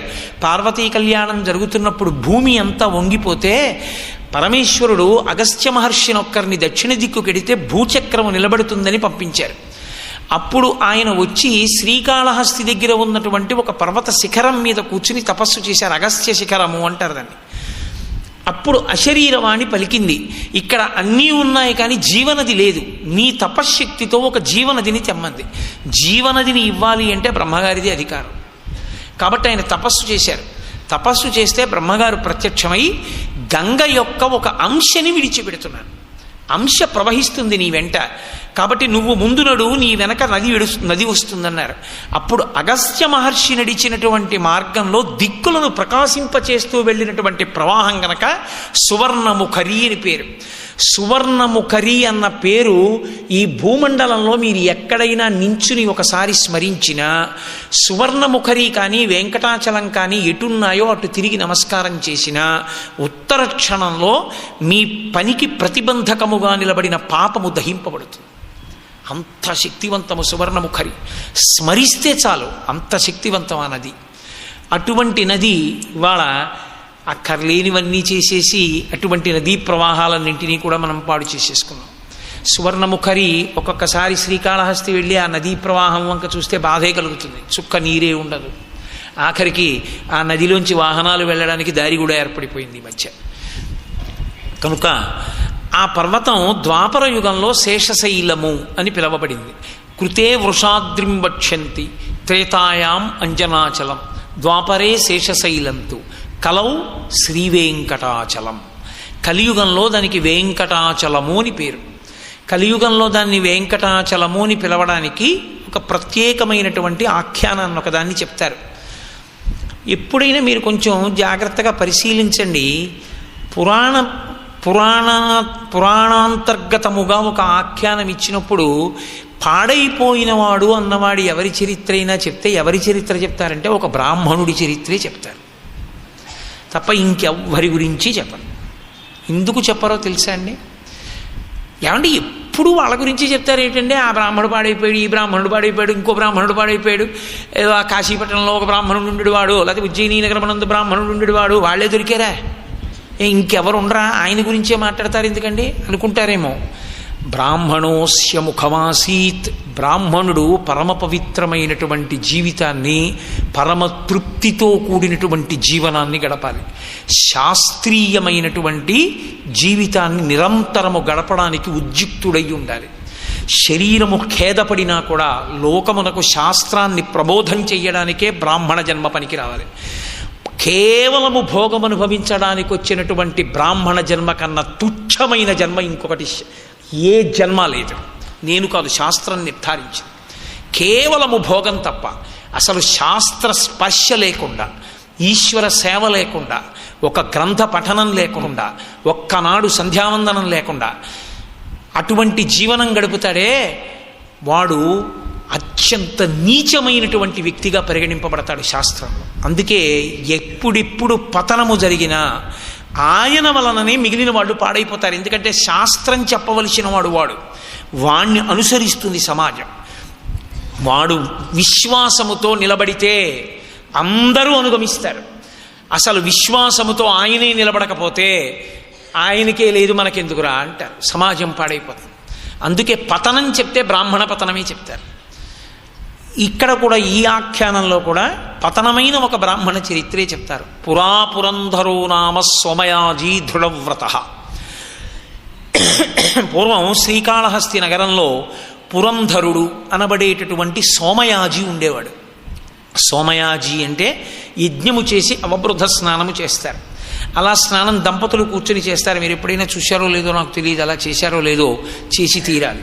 జన్మాంతరంలో తప్పకుండా యజ్ఞం చేసి అవబృధ స్నానం చెయ్యాలి. అలా చేయకపోతే మనుష్య జన్మకు అర్థం లేదు. ఇంకా అలా చేసినటువంటి వాడెవరో ఆయన్ని సోమయాజీ అని పిలుస్తారు. అలా 100 చేస్తే సోమయాజీ. ఆయన ఎన్నో యజ్ఞములు చేశాడు. ఆయన దృఢవ్రత, ఆయన దృఢమైన వ్రతము కలిగిన వాడు. దృఢమైన వ్రతము అంటే ఏది తన జన్మ గట్టెక్కడానికి ప్రధానమైనదిగా పరిగణింపబడుతుందో అది తాను పొందలేకపోయినా ఈశ్వరుని యందు భక్తి కోల్పోనివాడు అని గుర్తు. దృఢవ్రతుడు అంటే ఏసీ ఉందా లేదా, కారు ఉందా లేదా, ఇవన్నీ శాస్త్రం పరిగణించదు. అది మీ పుణ్యక్షయమైంది అని గుర్తు. నాకు ఏసీ ఉందనుకోండి, ఉంటే నా గత జన్మలలో పుణ్యం క్షయమైపోతోందని గుర్తు. ఓ ఏసీ ఉంది కాబట్టి, ఓ భోగం అనుభవిస్తున్నాను కాబట్టి. నాకు ఓ 50 పంచెలు ఉన్నాయనుకోండి, కట్టుకున్నా కట్టుకోకపోయినా నా పుణ్యం క్షయం అయిపోయిందని గుర్తు. ఎందుకంటే బీరువా తీస్తే ఓ 50 పంచులు చూసి మురిసిపోతూ ఉంటాను కాబట్టి. సన్మాన పత్రాలు చదువుకుంటే ఇంకంతకన్నా దారుణం ఇంకోటి లేదు. సన్మాన పత్రాన్ని సంధ్యావందనంలో పరిత్యజించేసి గూట్లో పెట్టేయాలి అటక మీద. అది చదువుకుంటే పాడైపోవడానికి అంతకన్నా యోగ్యమైన మార్గం లోకంలో ఇంకోటి లేదు. అందుకే శాస్త్రాన్ని పట్టుకుని బతుకుతున్న బ్రాహ్మణుణ్ణి పాడు చేసేయాలంటే ఏం చెయ్యాలని అడిగారు. ఆయనకు సన్మాన పత్రం ఇచ్చి సత్కారం చేయండి అన్నారు. చాలు. కోతి కొబ్బరికాయ దొరికినట్టు ఆ సన్మాన పత్రం పట్టుకుని, ఆ బిరుదులు పట్టుకుని తిరుగుతుంటాడు. ఒకవేళ ఆయన పట్టుకోకపోయినా ఆయన వెనకాతల బోర్డు పెట్టి ఆ బిరుదులు రాస్తే ఆయనకి సంబంధం లేదు. కాబట్టి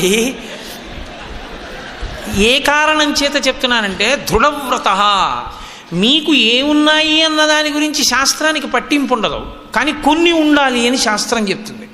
అన్నిటికన్నా ప్రధానమైంది ఏది అంటే ఊర్ధ్వలోక ప్రవేశాన్ని ఇవ్వరు. 2 పితృదేవతల్ని కూడా కిందకి దింపేస్తారు. 2 కారణాలకి. ఒకటి, కొడుకుకి పెళ్ళి అవ్వకపోతే పెళ్ళి కాని కొడుకు ఉండిపోయినటువంటి తండ్రి ఎవరుంటాడో ఆ తండ్రి తాత వీళ్ళందరికీ కూడా ఊర్ధ్వలోకం ఇవ్వరు సరికదా, తిప్పి కట్టేస్తారు చెట్లకి. తిప్పి కట్టి ఎలుకలు గడ్డి కొరుకుతాయి. మహాభారతంలో చూపిస్తారు ఆ ప్రకరణం. మీరు వినే ఉంటారు, ఆదిపర్వం వచ్చింది టీవీలో. అది వాడి శరీరం పడిపోయింది అనుకోండి, ఇంకా కొడుకుది పడిపోగానే వాళ్ళు అధోముఖంగా కింద పడిపోతారు. అప్పటి వరకు తిప్పి కట్టేస్తారు. పెళ్ళి కూడా చేసుకొని అయోగ్యుడైన కొడుకుని కన్నావు, అందుకే తిప్పి కట్టామని చెప్తారు. కొడుకుకి సంతానమే కలగలేదనుకోండి, అసలు కొడుకు పుట్టాలి, అథవా కూతురు ఉండాలి. ఎందుకంటే దౌహిత్రుడు వస్తాడు కాబట్టి. సంతానం కలగలేదనుకోండి, ఇంకా అంతకన్నా పాపం ఇంకోటి లేదు. నేను శాస్త్రం చెప్తున్నాను అంతే. నేను ఎవరి గురించి మాట్లాడటం లేదు అని మీరు బాగా దృష్టిలో పెట్టుకోవాలి. ఎందుకో తెలుసా, ఇక్కడ కూర్చుని ఈ కోణంలోకి ఎవరైనా వస్తారేమో అని నేను విడిచిపెట్టి మాట్లాడడం నాకు కుదరదు. శాస్త్రం చెప్పేటప్పుడు శాస్త్రాన్ని చెప్పగలను, కానీ శాస్త్రం చెప్పేటప్పుడు మొహమాటాలకు పోయి నేనేం మాట్లాడగలను? నేను శాస్త్రం మాట్లాడుతున్నాను తప్ప ఎవరి మనసుని కష్టపెట్టడం కూడా నా యొక్క లక్ష్యము కానే కాదు. ఒకవేళ నా మాట చేత ఎవరి మనసైనా కష్టపడితే ఉత్తర క్షణం నేను క్షమార్పణ అడుగుతున్నాను. నేను శాస్త్రం ఒక్కటే మాట్లాడుతున్నాను అంతే. కాబట్టి బిడ్డలు లేకపోతే ఊర్ధ్వలోకములకు రానివ్వరు. మృకండు మహర్షి అంతటి వాడిని రానివ్వలేదు. అపత్యం బడ్గా అన్నారు శివమహాపురాణంలో. నీకు సంతానం లేదయా, నువ్వు రావడానికి వీలు లేదని తలుపేసేశారు. అసలు నిక్కచ్చిగా మాట్లాడితే అన్నం తినరు. ఆ ఇంట్లోకి వెళ్ళి ఆ ఇంట్లో భోజనాన్ని పరిశీచనం చెయ్యరు.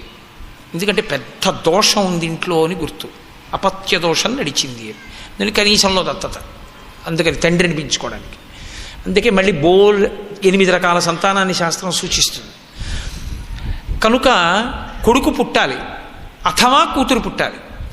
ఈ ఇద్దరూ పుట్టాలి అంటే కామము ధర్మంతో ముడియ్యాలి. ధర్మంతో కామం ముడివేసి ధర్మపత్నిని స్వీకరించాలి. అగ్నిసాక్షిగా స్వీకరించి ఆమె వలన సంతానమును కనాలి. ఇది ఈశ్వరానుగ్రహం చేత కలుగుతుంది అని. ఒకడికి సంతానము లేదు అంటే ఖచ్చితంగా ఇప్పుడు గత జన్మలలో పాపమే ప్రతిబంధకంగా వచ్చి నిలబడిందని గుర్తు. ఇప్పుడు ఇది తొలగాలి. సంతానము కలగకపోవడానికి 2 కారణాలు. ఒకటి దేవతానుగ్రహం లేకపోవడం, 2 పితృదేవతలు కోపాన్ని చెందడం. వాళ్ళు బాధ చెందడానికి ఏ కారణం ఇంట్లో ఉందో ఆ కారణం చేతకి సంతానాన్ని ఇవ్వరు. సంతానాన్ని ఇచ్చే ముందు పితృదేవతల్ని సంప్రదించాలి అని మీరు రామాయణంలో వింటారు. రామాయణంలో గౌతమ మహర్షి ఆఖ్యానంలో కనపడుతుంది, వ్యాఖ్యానంలో. కాబట్టి అలా సంతానం లేకుండా ఉండిపోతే అతనికి పితృరుణం తీరదు. అందుకే కొడుకు పుట్టగానే సచేల స్నానం చేస్తాడు తండ్రి. బట్టలతోటే వెళ్ళి నీటిలో దూకుతారు. దూకితే అంటే రాళ్ళు ఉన్నాయేమో చూసుకుని దూకాలి. దూకితే ఆ నీరు పైకి లేస్తుంది. అయితే పితృదేవతలు పైనుంచి చూసి నువ్వు సింహాసనాన్ని ఆరాధించడానికి కొడుకుని కన్నావు కాబట్టి నిన్ను విడుదల చేస్తున్నాను పితృరుణం నుంచి అంటారు. అలా పితృరుణాన్ని తీర్చుకోవాలి. అందుకోసమే పరదేవత కామాన్ని ఇచ్చింది. కామము లేకపోతే వాడు పితృరుణం నుండి విముక్తుడు కాడు. అందుకు కామాన్ని ఇచ్చింది తప్ప ఆ కామాన్ని పట్టుకుని భ్రష్టుడైపోతే మళ్ళీ అమ్మవారికే చెప్పాలమ్మా పాడైపోతున్నాను ఏం చేయమంటావని. అమ్మవారే మళ్ళీ శరణాగతి చేస్తే రక్షిస్తుంది. అది ఈశ్వర కామంగా మారుస్తుంది. కాబట్టి ఇప్పుడు పురంధరుడికి సంతానం లేదు. ఇది ఆయన బాధ. సంతానం లేకపోతే ఇప్పుడు దైవానుగ్రహం కలిసి వస్తే తన పాపం పోవాలిగా, పోయి కొడుకు పుట్టాలిగా, పుట్టలేదుగా, వృద్ధుడైపోయాడు. అయినా ఈశ్వరుని యందు తనకున్నటువంటి నమ్మకాన్ని పోగొట్టుకోలేదు. ఈశ్వరుడు తలుచుకుంటే కొడుకు లేకపోయినా ఉద్ధరిస్తాడు నన్ను. కాబట్టి నేను ఈశ్వరుడి పాదములు విడిచిపెట్టను. ఇది దృఢవ్రత అన్న మాటకు అర్థం. కాబట్టి పురంధరో నామ సోమయాధి దృఢవ్రత చూశాడు పరమేశ్వరుడు. ఈశ్వరుడు బాగా ప్రసన్నుడయ్యేది ఎప్పుడో తెలుసా అండి? అసలు ఏది పొందాలో అది పొందకపోయినా ఆయన పాదములు విడిచిపెట్టని వాడిని చూసి ఆయన ఎక్కువ కరిగిపోతాడు. మీరు చూడండి, కూతురు నాన్నగారండి హెల్మెట్ మర్చిపోయారు అని పట్టుకొచ్చి ఇచ్చింది అనుకోండి, చాలా మంచిదమ్మా అని తీసుకుని తల మీద పెట్టుకుని వెళ్ళిపోతారు తండ్రి. తండ్రి ఆఫీస్కి వెడుతుంటే పెన్ను కనపడలేదు, ఎప్పుడు పెన్ను తీసుకొచ్చి ఇక్కడ పెట్టుకుంటాను తీసేస్తావు, నువ్వే తీసేసి ఉంటావు నా పెన్ను అని కూతుర్ని 2 లెంపకాయలు కొట్టాడు. 2 లెంపకాయలు కొట్టి పరుసు తీసుకుని లోపల పెట్టుకుని నిన్న పుస్తకంలో చదువుతూ పెన్ను పెట్టానని గుర్తొచ్చి గబుక్కుని ఇలా తీసి ఆ పెన్ను జేబులో పెట్టుకుని అయ్యో పాపం పిల్లని తిట్టేశానే ఏడుస్తూ కూర్చుంది అని పెన్ను దొరికిందని ఇంతోటి పెద్దరికం అడ్డొచ్చి చెప్పక వెళ్ళిపోయాడు. ఇప్పుడు పిల్ల ఏడుస్తున్నది వెక్కుతూ పరిగెత్తుకొచ్చి నాన్నగారండి హెల్మెట్ మర్చిపోయారని హెల్మెట్ పట్టుకొచ్చి ఇచ్చింది అనుకోండి, తండ్రి కుపితుడైపోతాడు. పెన్ను కనపడలేదని కొట్టాను పిల్లని, పెన్ను నా దగ్గరే ఉంది పుస్తకంలో పెట్టి వదిలేశాను, అయినా నా హెల్మెట్ మర్చిపోయానని పిచ్చి తల్లి పరిగెత్తుకుంటూ హెల్మెట్ పట్టుకొచ్చిందని ఇప్పుడు నిన్న పెట్టుకున్నట్టు తలకి పెట్టుకుని వెళ్ళిపోడు. దాన్ని మోటార్ సైకిల్ మీద పెట్టి పిల్లని ఎత్తుకుని ముద్దు పెట్టుకుని నాన్న నీకు సాయంకాలం కాజాలు తెస్తానే బాగా చదువుకోమ్మా, నువ్వు తీలేదులే పెన్ను దొరికిందిలే అని ఎంతో సిగ్గుపడిపోయి బాధపడుతూ హెల్మెట్ పెట్టుకుని వెళ్ళిపోతాడు. నిన్న హెల్మెట్ పెట్టుకోవడానికి ఇవాళ హెల్మెట్ పెట్టుకోవడానికి ఎంత తేడా ఉంది. తను శిక్షించినటువంటి పిల్ల తన కోసమే పరిగెత్తుకొస్తే ప్రేమతో ఒక తండ్రే తట్టుకోలేకపోతే లోకములను కన్న తండ్రి ఆయన ఎలా తట్టుకుంటాడండి? ఆయన బాధపడిపోడు, అయ్యో వీడిని నేను ఎలాగరా వదలడం కాబట్టి పాపక్షయం చేస్తాడు. అది భక్తి. కానీ అదంత తేలిక కాదు. అంత పండాలంటే భక్తి ఎంతో అధ్యవసాయం ఉండాలి బుద్ధిలో. కాబట్టి అలా సోమయాజీ దృఢవ్రత, సంతానం కలగకపోయినా ఈశ్వరుడి పాదాలు పట్టుకున్నాడు. దీని వలన దైవేన పూర్వపుణ్యేన వృద్ధస్యాస్య సుతోభవత్. దైవము వలన పూర్వపుణ్యము వలన. మరి పూర్వం ఎందుకు పనికిరాలా ఈ పుణ్యం అంటే, ఈశ్వరుడు అనుగ్రహించాలంటే ఏం చేస్తాడంటే ఏదో కారణం వెతుకుతాడు. అబ్బే ఇదిగోనండి ఈ పని ఒకటి చేశాడు, అందులో ఇవ్వాలండి తప్పదు అని ఓ కారణం ఒకటి వెతికి ఆ కారణం చూపిస్తాడు. అందుకే గడుసుతనంగా ధూర్జటి కాళహస్తీశ్వర శతకం చేస్తూ శ్రీశైలే శుభజింతునో యభవు కాంచీనాథు సేవింతునో కాశీవల్లభ కల్వబోధన మహాకాళేషు పూజింతునో నా శీలం మణువైన మేరు మణుచును రక్షింపవే నీ కృపా శ్రీ శృంగార విలాసహాసములచే శ్రీకాళహస్తీశ్వర అంటే. నేను శ్రీశైలం వెళ్ళలేదు, కాశీ వెళ్ళలేదు, కంచి వెళ్ళలేదు, నేనేమీ వెళ్ళలేదు, మరి నీ పుణ్యం ఏమిటంటావేమో. నేనేమీ వెళ్ళలేదని చెప్పేశాను. ఏమీ వెళ్ళలేదని ఎంత నిజాయితీగా చెప్పావురా అని ఈ ఒక్క పుణ్యాన్ని అడ్డుపెట్టి నాకు ఎంత ఉపకారమైనా నువ్వు చేసేలేవా అన్నాడు. ఇప్పుడు లెక్కల టీచరే అమ్మ, లెక్కలు తప్పినవాడే కొడుకు. ఎంత సౌకర్యం. పిలిచి ఏమిట్రా బుద్ధిహీనుడా, 5 3 8, 5 3 8 వేసావు, బాగుంది. 8లో 3 తీస్తే 3 వేసావు, 5 3 8 అయితే 8లో 3 తీస్తే 5 అవుదరా అని ఒక్క లెంపకాయ కొట్టి లెక్కల మాస్టర్ అబ్బాయిని పేరు కూడా సిగ్గుచేటు రబ్బర్ పట్రా చెరిపించేసా, ఇదే ఇంచి పాస్ చేయించేసి. అలా చేశాడని నేను అంటలేదు. లెక్కల మాస్టర్ అబ్బాయి లెక్కలు పాస్ అయిపోవడం ఎంత తేలికో, ఈశ్వరానుగ్రహం పొందినవాడు ఈశ్వరుడి దగ్గర కోరిక తీర్చుకోవడం అంత తేలిక. ఇప్పుడు ఏదో పుణ్యాన్ని అడ్డుపెట్టాడు, కొడుకైనందుకు పాస్ అయిపోయినట్టే పుణ్యాన్ని అడ్డుపెట్టి ఏదో పుణ్యం. పాపం ఎంత చూడండి ఎంత నమ్మకంతో ఉన్నాడండి, అందుకు ఇచ్చేస్తున్నాను కొడుకుని ఇచ్చేసాడు. ఇప్పుడు ఆయన వరకు ఆయన తరించిపోయాడు, మంచి కొడుకు పుట్టాడు. మాధవుడు అని పేరు పెట్టుకున్నాడు. మాధవుడు అంటే లక్ష్మీదేవి యొక్క భర్త. మా అంటే లక్ష్మి, ధవ అంటే విభుడు భర్త అని. మాధవ ఎంతో సంతోషంగా ఉంది. చక్కగా పిల్లాడికి వేదం చెప్పించాడు, త్రికాల సంధ్యావందనం చేస్తున్నాడు. అగ్నిశిఖ ఎలా ఉంటుందో అటువంటి నడవడి, చక్కటి జీవితం, ఎంతో సంతోషంగా ఉన్నాడు. ఆయనకి ఒక మంచి ఉత్తమరాలైనటువంటి కన్యని తీసుకొచ్చాడు, వివాహం చేశాడు. ఇద్దరూ ఎంతో సంతోషంగా కాలక్షేపం చేస్తున్నారు. తండ్రి గారు ఎంతో సంతోషిస్తున్నాడు. కొడుకు కోడలు ఇంకా నా జీవితానికి ఇంతకన్నా ఏం కావాలని సంతోషంగా ఉన్నాడు. కొడుకు యవ్వనంలో ఉండి కూడా బహుధర్మాత్ముడు, శాస్త్రములకు కట్టుబడినవాడు. కలియుగం వచ్చింది. ఇప్పుడు కలిపురుషుడి గొప్పతనం ఎప్పుడండి? ఇలా బాణం వేసేటప్పటికి పడిపోయేవాడిని గెలిచాడు అనుకోండి కలిపురుషుడు, ఆయనకి అది పెద్ద గొప్పగా ఎందుకు ఉంటుంది? ఎవరిని పడగొడితే కలిపురుషుడికి గొప్పగా ఉంటుందంటే, ఎప్పుడూ భగవంతుడి పాదములను మాత్రమే పట్టుకుని శాస్త్రాన్ని పట్టుకుని అలాగే బతుకుతానన్నవాణ్ణి కలిపురుషుడు పడగొట్టేశాడు అనుకోండి, అప్పుడు ఆయనకి సంతోషం కదూ. అందుకని కలిపురుషుడి యొక్క లక్ష్యం ఎప్పుడు ఎవరై ఉంటారు? ఎవరు ఎక్కువగా శాస్త్రాన్ని పట్టుకుని జీవించాలన్న తాపత్రయంతో ఉంటాడో వాణ్ణి పడగొట్టడం మీదే కలిపురుషుడి యొక్క ధ్యేయం ఉంటుంది. అలాంటి వాడు పడిపోయాడు అనుకోండి, ఎలా పడిపోతాడో తెలుసా?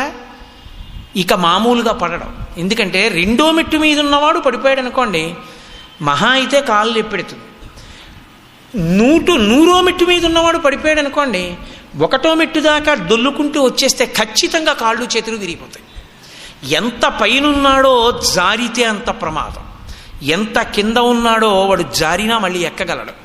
అందుకే జీవితంలో చాలా చాలా జాగ్రత్తగా ఉండవలసింది ఎక్కడ అంటే, ఊంచుకోవడంలోనే జాగ్రత్త పడాలి. తాను ఏ స్థితిని పొందాడో ఆ స్థితి నుండి భ్రంశము కాకుండా నిలబడడానికి ఉపాసన నడుస్తూనే ఉండాలి. ఎక్కడైనా పరాకు పడ్డాడో పడిపోయాడు. అందుకోసం కలిపురుషుడు 1000 కళ్ళతో చూస్తుంటాడు ఎలా పడకూడదామని. కాబట్టి ఇప్పుడు మాధవుడు పడిపోవాలి. పడిపోకపోతే కలియుగంలో ఇలాంటి వాళ్ళు నిలబడిపోయారనుకోండి, తన ఉద్ధతి ఎక్కడ నిలబడుతుంది? కాబట్టి ఆయన ఎదురు చూస్తున్నాడు ఎలా పడగొట్టాలని. అకస్మాత్తుగా ఒకనాటి మధ్యాహ్నం వేళ ఆయనకి కామప్రచోదనం అయింది. భార్య దగ్గరికి వెళ్ళి, నేను నీతో శరీర సౌఖ్యాన్ని కోరుకుంటున్నాను అన్నాడు. ఆవిడంది, తత్రాపి దివసక్రీడా అయుక్తం మునయో విదు నికేతనే పితామాత అగ్నిహోత్రంచ దేవరాట్. ఏమయ్యా ఇన్ని శాస్త్రాలు చదువుకున్నావు, అసలు ఇలాంటి మాట అనొచ్చా తత్రాపి దివస క్రీడ, సూర్యభగవానుడు ఉదయం నుంచి సూర్యభగవానుడి యొక్క అస్తమయం అయిపోయేంత వరకు మనుష్య జాతికి స్త్రీ సంపర్కం నిషేధం.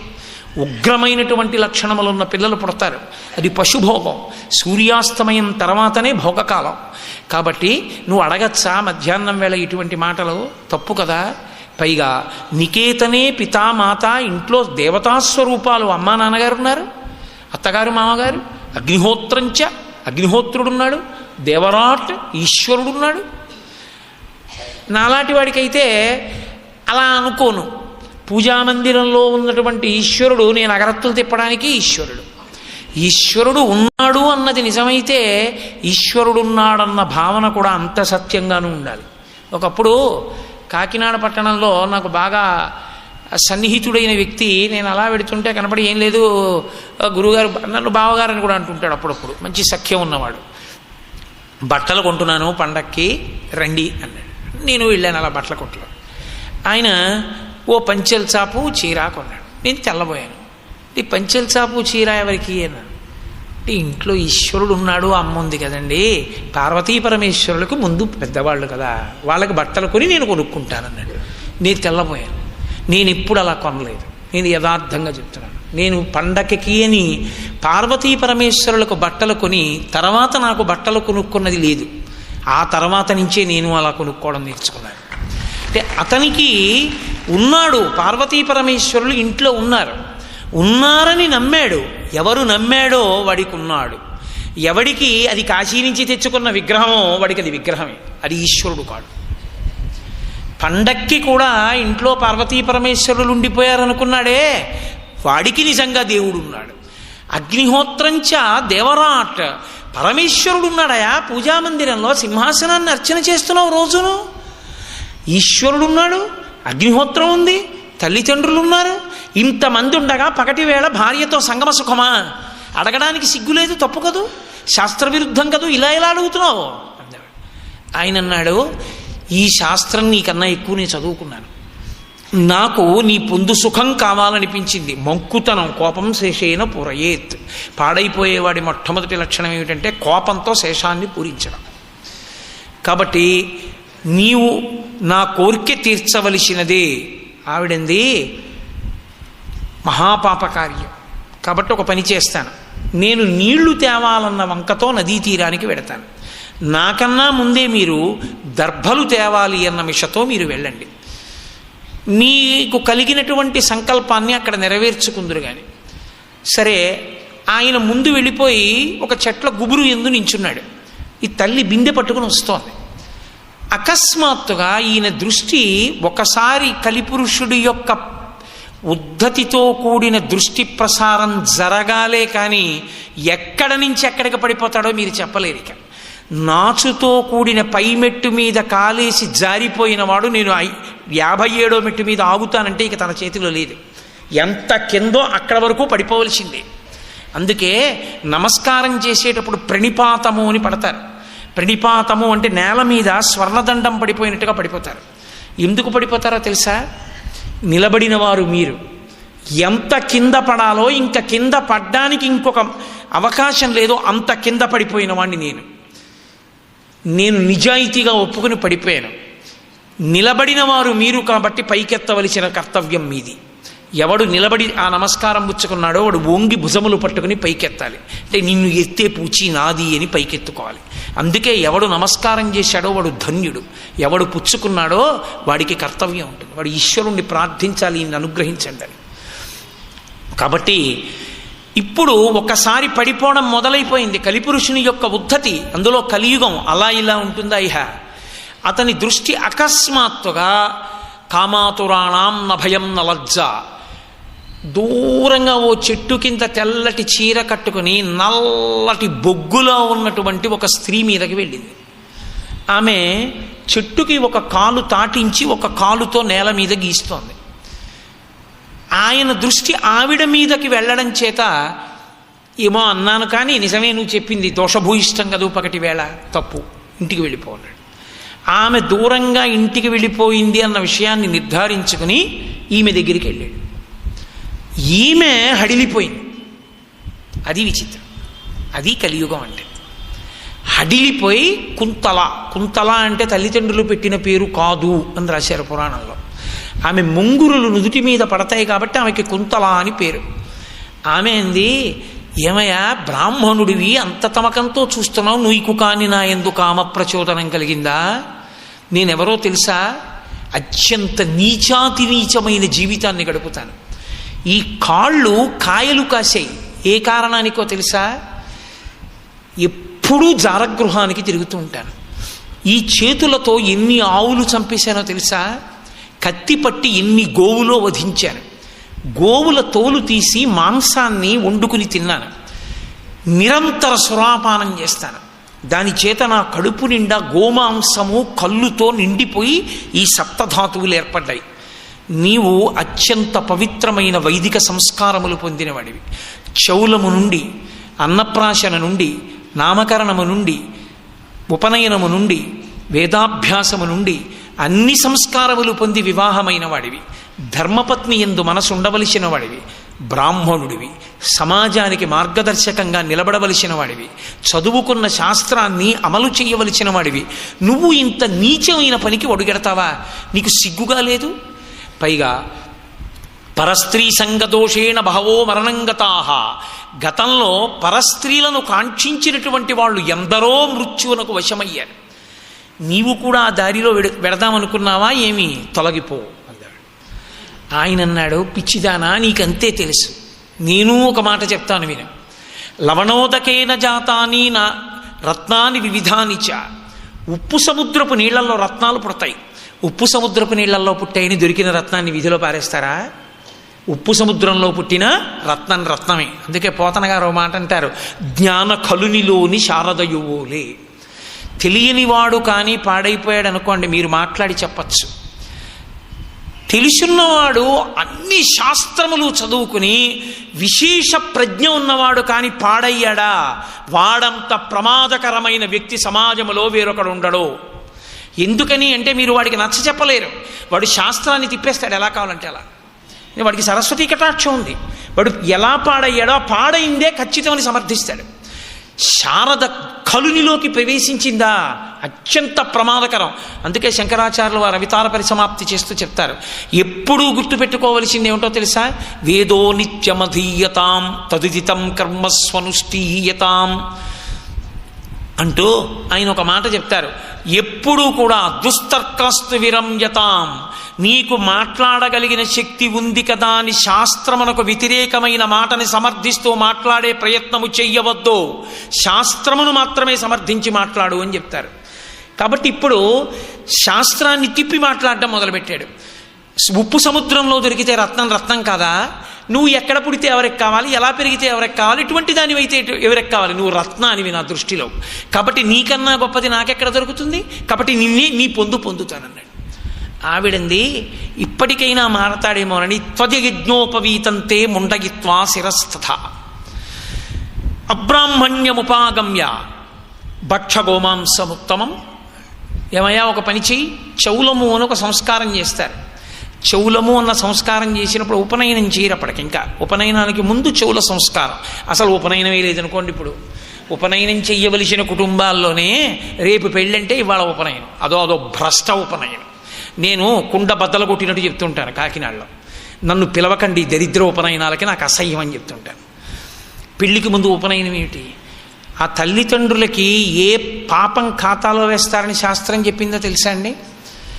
8కి అయిపోవాలి గర్భాష్టమానికి ఉపనయనం చెయ్యకుండా బలవత్తరమైన కారణం ఉంటే 12 దాటిన తరువాత ఆ తల్లిదండ్రులు కొడుక్కి ఉపనయనం చేయకపోతే 104 జ్వరంతో సంధి ప్రేలాపనతో కొడుకు ఇంట్లో ఉంటే వాడిని పడుకోపెట్టి ఇంటికి తాళం వేసి భోగానుభవం కోసం తిరిగినటువంటి దౌర్భాగ్యులైన తల్లిదండ్రులకి ఏ పాపం చుట్టుకుంటుందో అది ప్రతిరోజు వాడి ఖాతాలో వేస్తారు.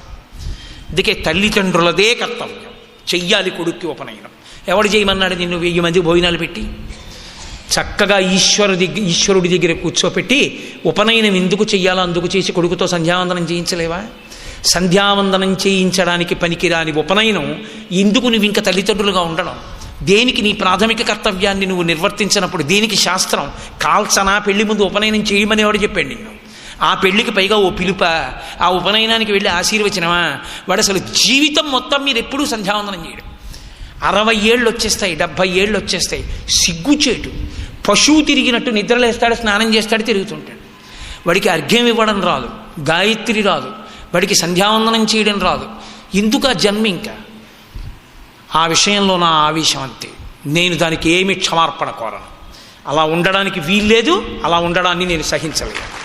కాబట్టి ఆ చౌలము అని సంస్కారం చేస్తారు, ఉపనయనం చేయడానికి ముందరే చేస్తారు. చౌలము అంటే శిఖ. ఈ జుత్తు కన్నా ఇక్కడ బ్రహ్మస్థానమునందుండే జుత్తు పొడుగ్గా ఉంచుతారు. శిఖ బ్రహ్మస్థానమును కప్పి ఉంచుతుంది. అది తేజస్సు నిలబడడానికి హేతు. అదే జ్ఞాపక శక్తికి అంతటికీ కారణమై ఉంటుంది. అందుకే పాపట ఆడవారికే కానీ పురుషులకు లేదు యథార్థానికి. ఇది దాటి వెళ్ళకూడదు. ఇక్కడి వరకే తీస్తే సీమంతోన్నయనము అంటారు. సీమంతం అని ఇప్పుడు చేస్తున్నారే, అదో పనికి మాలిన సీమంతం. అది 30 రకాలు వాళ్ళ స్వీట్లు, 30 రకాలు వీళ్ళ స్వీట్ల కోసం వచ్చే సీమంతాలు. అది కాదు. సీమంతోన్నయనము అంటే గర్భరక్ష కడతాడు భర్త.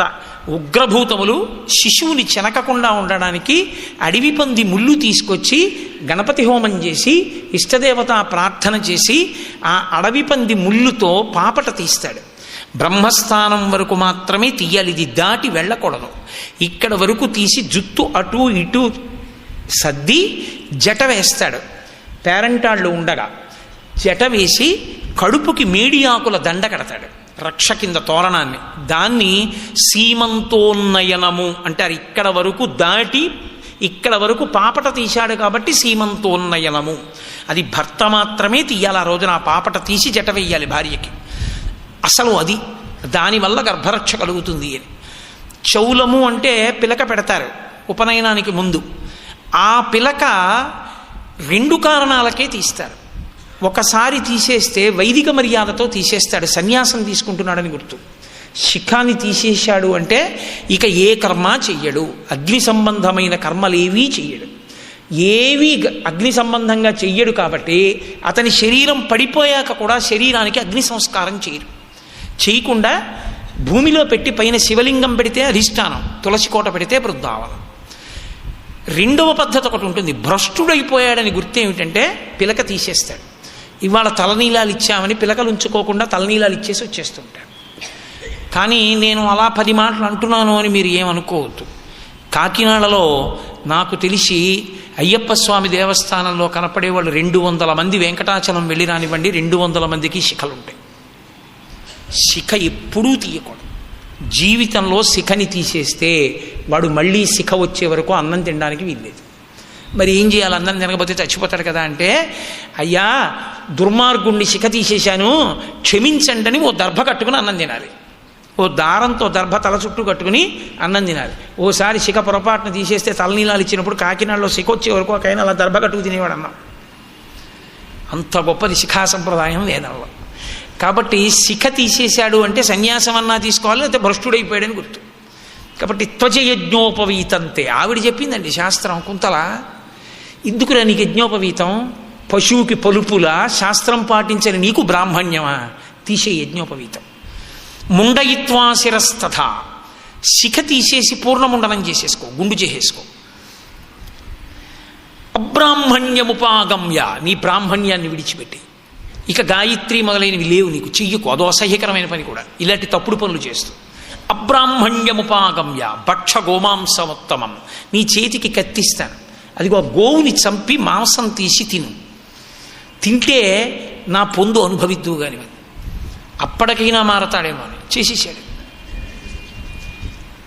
ఒకసారి మీతో మనవి చేసే కదా, పైమెట్టు మించి జారిపోవడం మొదలు పెట్టాలి, కానీ ఎక్కడి వరకైనా జారిపోతాడు. కాబట్టి యజ్ఞోపవీతాన్ని తీశాడు, విసిరిపారేశాడు. శిఖ తీసేశాడు, పూర్ణముండనం చేసేసుకున్నాడు, గోవుని చంపేశాడు, గోమాంసం తినేశాడు, కళ్ళు తాగేశాడు, సర్వభ్రష్టుడైపోయాడు. అయిపోయి కుంతలతో తిరుగుతున్నాడు, ఇంటికి వెళ్ళడం కూడా మానేశాడు. ఇప్పటి వరకు ఆ కుటుంబం ఎలా ఉందో ఆ కుటుంబం అంత బాధాపరితప్త హృదయంలోకి వెళ్ళిపోయింది. కాలం ఒకలా ఉంటుందా? కాలం అలా నడిచి వెళ్ళిపోతూనే ఉంటుంది. ప్రత్యాయంతిగతాః పునర్న దివసాః కాలో జగద్భక్షక లక్ష్మీస్తో యతరంగ భంగ చపలా విద్యుచ్చలం జీవితం తస్మాన్ మాం శరణాగతిం కరుణయాత్తం రక్ష రక్షాధునా అంటారు శంకర భగవత్పాదులు. 12 సంవత్సరముల కాలం గడిచిపోయింది. కృష్ణవేణి నదీ తీరంలో ఈమెతో భోగములు అనుభవిస్తున్నాడు. అకస్మాత్తుగా ఆవిడ శరీరాన్ని విడిచిపెట్టేసింది. ఈవిడ చచ్చిపోగానే ఆయనకి వైరాగ్యం వచ్చింది. వైరాగ్యం అంటే ఆ కుంతలలేని జీవితాన్ని నడపలేకపోయాడు. నడపలేక పిచ్చివాడై స్నానాదులు కూడా విడిచిపెట్టేసి ఎటు వెడుతున్నాడో తెలియదు, కాళ్ళు ఎటు వెడుతున్నాయో అటు నడుస్తూ వెళ్ళిపోతున్నాడు. ఉత్తర దేశం నుంచి దక్షిణ దేశానికి తీర్థయాత్ర వస్తోంది ఒక రాజుల బృందం. వాళ్ళ ఒంటెలు, ఏనుగులు, గుర్రాలు, సైనికులు అందరితో కలిసి వస్తున్నారు. వాళ్ళందరితో కలిసి ఈయన కూడా దక్షిణ దిక్కుగా యాత్రకి వాళ్ళతో పాటుగా నడుస్తూ వెడుతున్నాడు. అభక్షభక్షణం లోభ అగమ్యగమనం తథా, వెళ్ళకూడని చోటుకి వెడుతూ ఉంటారు, తినకూడనివి తింటుంటారు. వాళ్ళు తినగా విడిచిపెట్టినవి ఈయన తినేస్తున్నాడు. వాళ్ళు వెళ్ళి వెళ్ళి వెళ్ళి వెళ్ళి వెంకటాచల క్షేత్రానికి కింద ఉన్నటువంటి కపిలతీర్థానికి వెళ్ళారు. కపిలతీర్థానికి ఒక దివ్యమైనటువంటి మహాత్మ్యం ఉంది. పితృకార్యం చెయ్యడం మానేసినటువంటి దోషం కట్టి కుడిపేస్తుంది. అసలు అంతకన్నా అన్యాయమైన మాట లోకంలో లేదు. పితృకార్యం చేయకపోవడం ఏమిటి, అంతకన్నా అన్యాయం ఉందా? వైదికం కానివి ఎన్నో మనం చేస్తున్నాం ఇవాళ. అసలు పెళ్లి రోజు వైదికం కాదు. పెళ్లి రోజు చేయమని ఎక్కడైనా వేదంలో ఉందా? నాకు చూపించండి. లేదు. కానీ మ్యారేజ్ డే అని చెప్పి ఎంత అల్లరో, 80 ఏళ్ళు వచ్చినా కూడా. ఎందుకు పెళ్లి చేసుకున్నాడో, పెళ్లి చేసుకుని ఏం చేశాడో వాడికి తెలియదు, ఆవిడికి తెలియదు, అది వేరే విషయం అనుకోండి. పెళ్లి చేసుకున్నాం అన్నది మాత్రం సంతోషం. ఇక పుట్టినరోజు, అసలు పుట్టినరోజులు అనేటటువంటివి పెద్ద తంతు. అసలు వేదం పుట్టినరోజు నాడు ఏం చేయమని చెప్పిందో అది చేసేవాడు ఎవడు లేడు.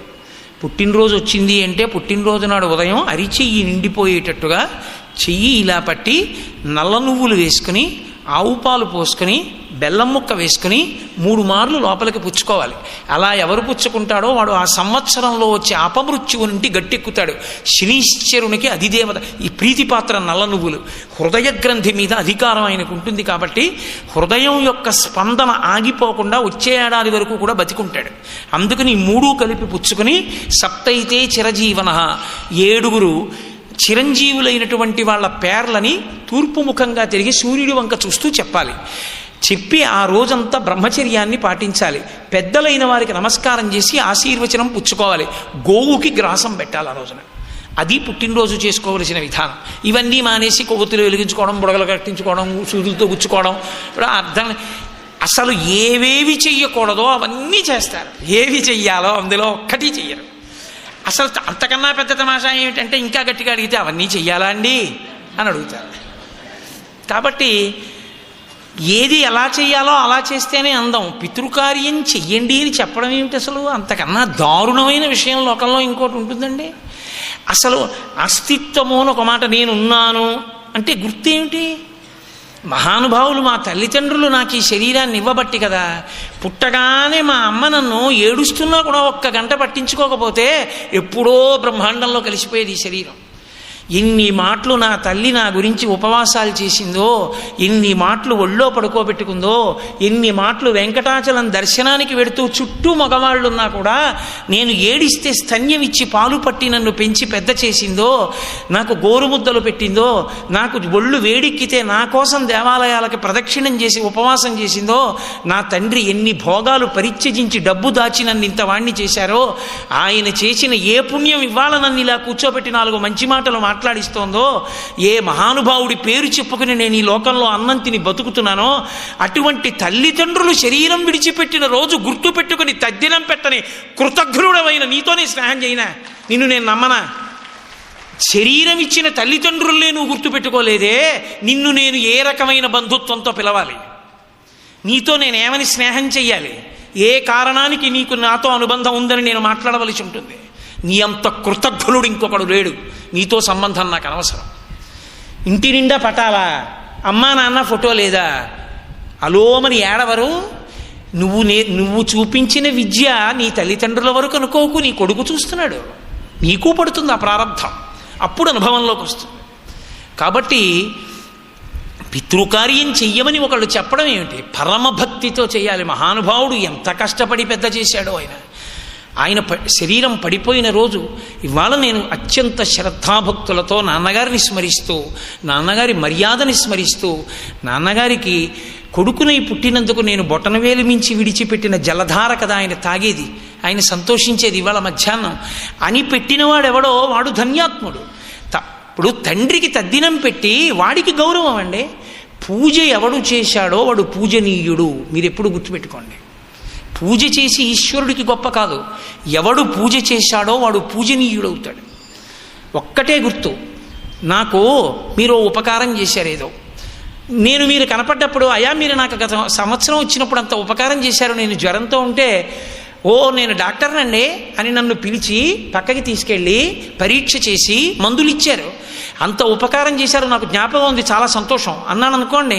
ఇప్పుడు నేను కృతజ్ఞతని ఆవిష్కరించడం చేత ఆయన ఏమంటాడంటే ఎంత గుర్తుపెట్టుకున్నాడండి ఏడాదైనా, ఒక్కసారి టెస్ట్ చేసి ఓ పారాసెటమాల్ ట్యాబ్లెట్ ఇచ్చినందుకు ఎంత గుర్తుపెట్టుకుని కృతజ్ఞత చెప్పాడండి.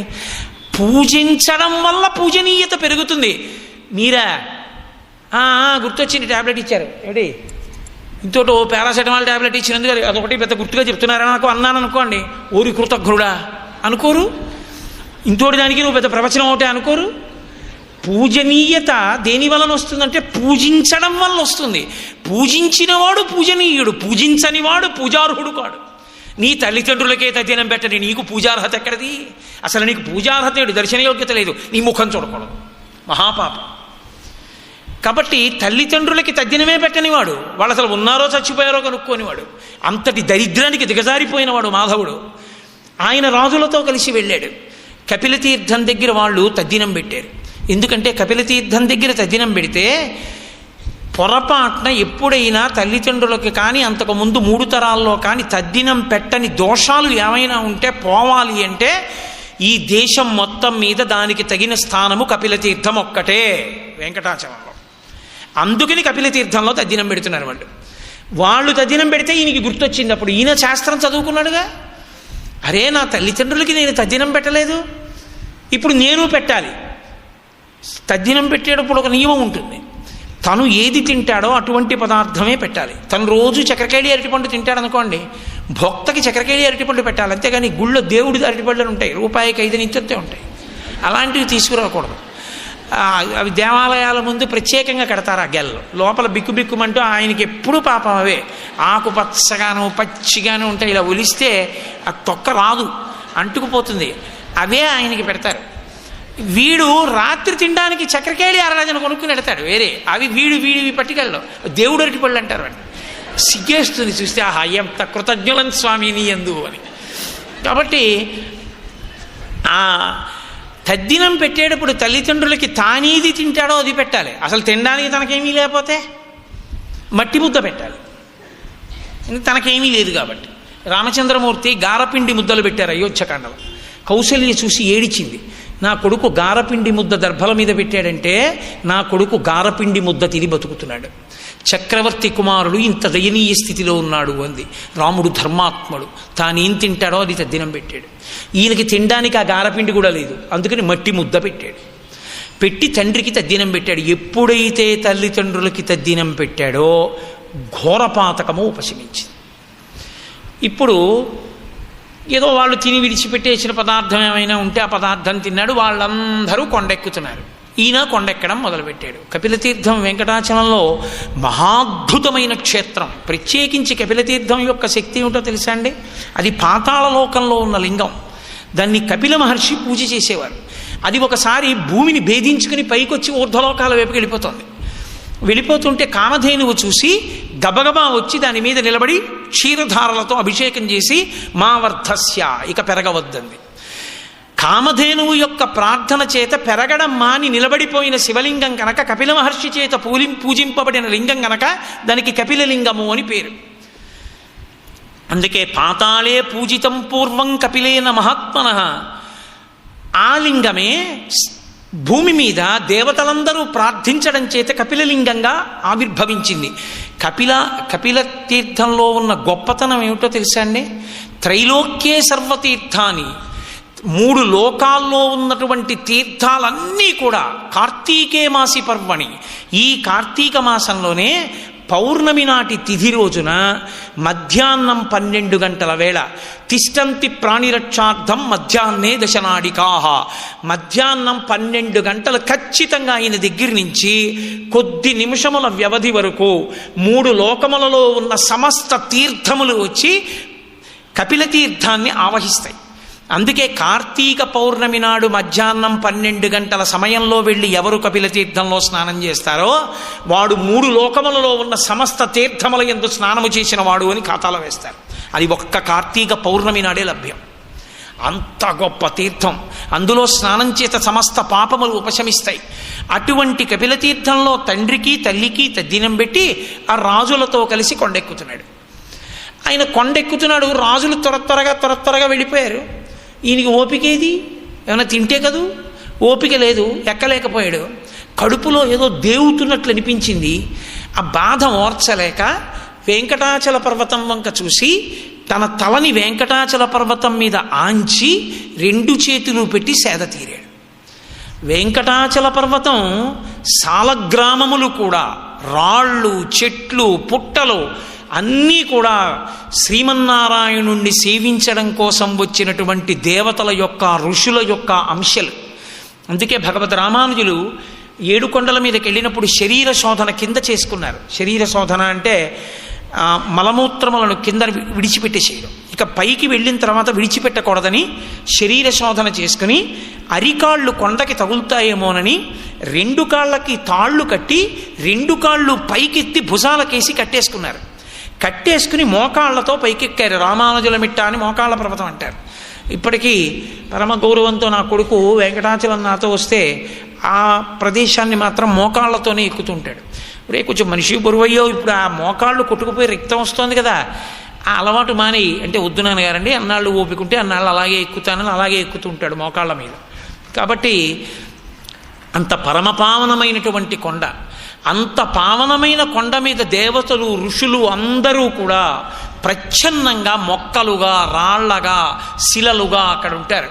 ఈయన ఎప్పుడైతే తన తల వెంకటాచల పర్వతానికి తాటించి 2 చేతులు వేసి నిలబడ్డాడో ఈయనలో ఉన్నటువంటి సమస్త పాపములను కూడా వెంకటాచల పర్వతం కాల్చింది. అది ఆ పర్వతానికి ఉన్న లక్షణం. ఆయన వెంటనే తనలో ఉన్న పాపాన్ని కక్కాడు.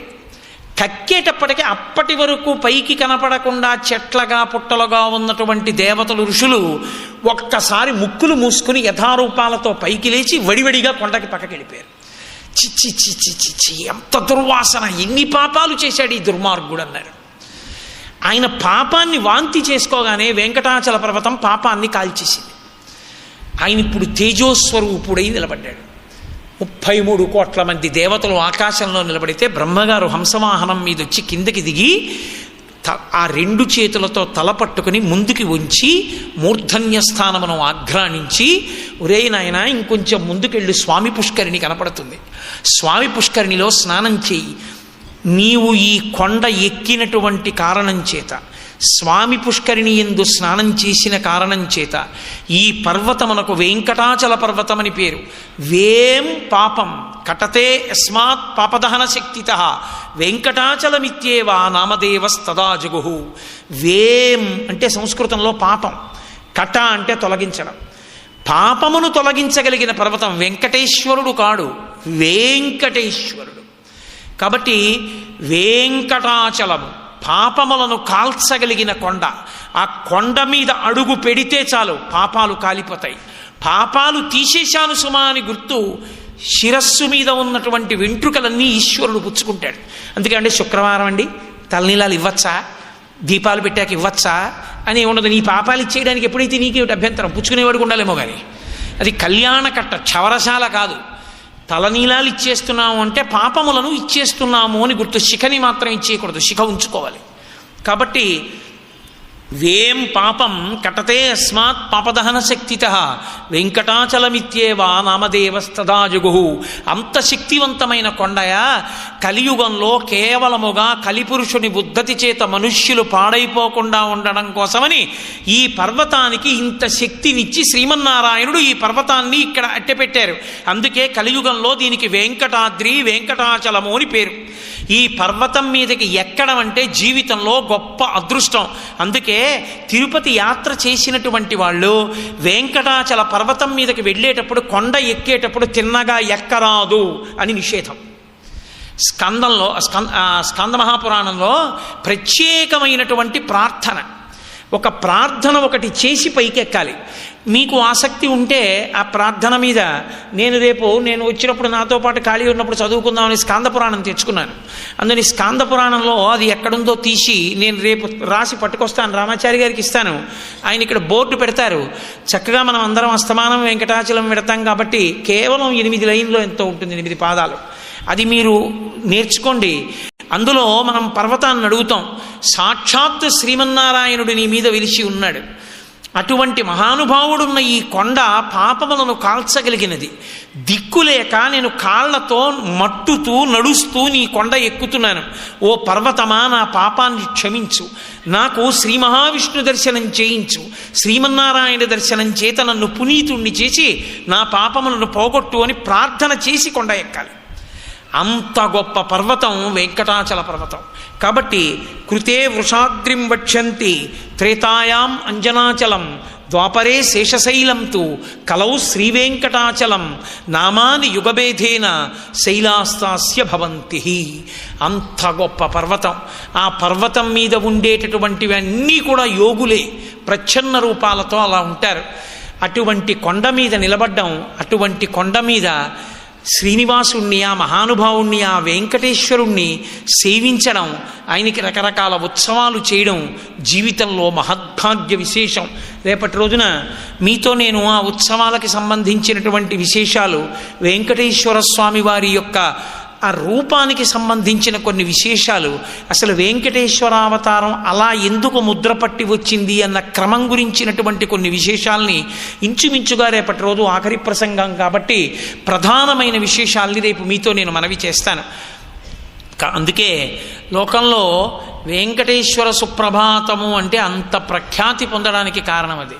వెంకటేశ్వర సుప్రభాతంలో కొన్ని శ్లోకాలు అయోమయంగా ఉన్నట్లుగా అనిపిస్తాయి. నిజమే, యథార్థంగా చెప్పాలి అంటే నాకు కూడా ఇప్పటికీ వెంకటేశ్వర సుప్రభాతంలో అసలు ఆ శ్లోకం ఎందుకుందో నాకు అర్థం కాదు. శ్రీస్వామి పుష్కరిణి కప్లవ నిర్మలాంగా శ్రేయోర్థినో హర విరించి సనందనాద్యాహ ద్వారే వసంతి పరవేత్ర హతోత్తమాంగా. అసలు ఆ శ్లోకం చదువుతున్నప్పుడు నాకు ఆశ్చర్యంగా ఉంటుంది, ఈ శ్లోకం సుప్రభాతంలోకి ఎలా వచ్చిందని. నేను ఎందరో పెద్దలను అడిగాను కూడా, ఈ శ్లోకం ఇలా ఉండొచ్చా, అసలు ఇది ఎలా ఉంది ఈ సుప్రభాతంలో. నాకు తెలుసున్న పెద్దలందరూ ఒకటే మాట చెప్పారు, మాకు అర్థం కాలేదు ఈ శ్లోకం అసలు ఎలా ఉందో అని. కాబట్టి ఆ ఒక్క శ్లోకాన్ని మినహాయిస్తే వెంకటేశ్వర సుప్రభాతం అమృత భాండం. దాని మకుటమే కౌసల్యా సుప్రజా రామ పూర్వా సంధ్యా ప్రవర్తతే ఉత్తిష్ట నరశార్దూల కర్తవ్యం దైవమాన్నికం. ప్రపంచంలో సుప్రభాతాన్ని ఈశ్వరుడికి ప్రత్యక్షంగా పలికినటువంటి ఘనత పొందినవాడు విశ్వామిత్రుడు ఒక్కడే. రామచంద్రమూర్తి పడుకునుంటే ఆయన చెప్పాడు, కౌసల్యా సుప్రజారామ, కౌసల్య యొక్క ప్రియమైన కుమారుడా ఉత్తిష్ట, లే, కర్తవ్యం దైవమాహ్నికం. సూర్యోదయ వేళ నిద్రపోకూడదు, తొందరగా లేచి సంధ్యావందనం చెయ్యి. కర్తవ్యం అన్న మాట వాడాడు. కాబట్టి విశ్వామిత్రుడు మేల్కొల్పినటువంటి శ్లోకంతో సుప్రభాతం ప్రారంభమవుతుంది.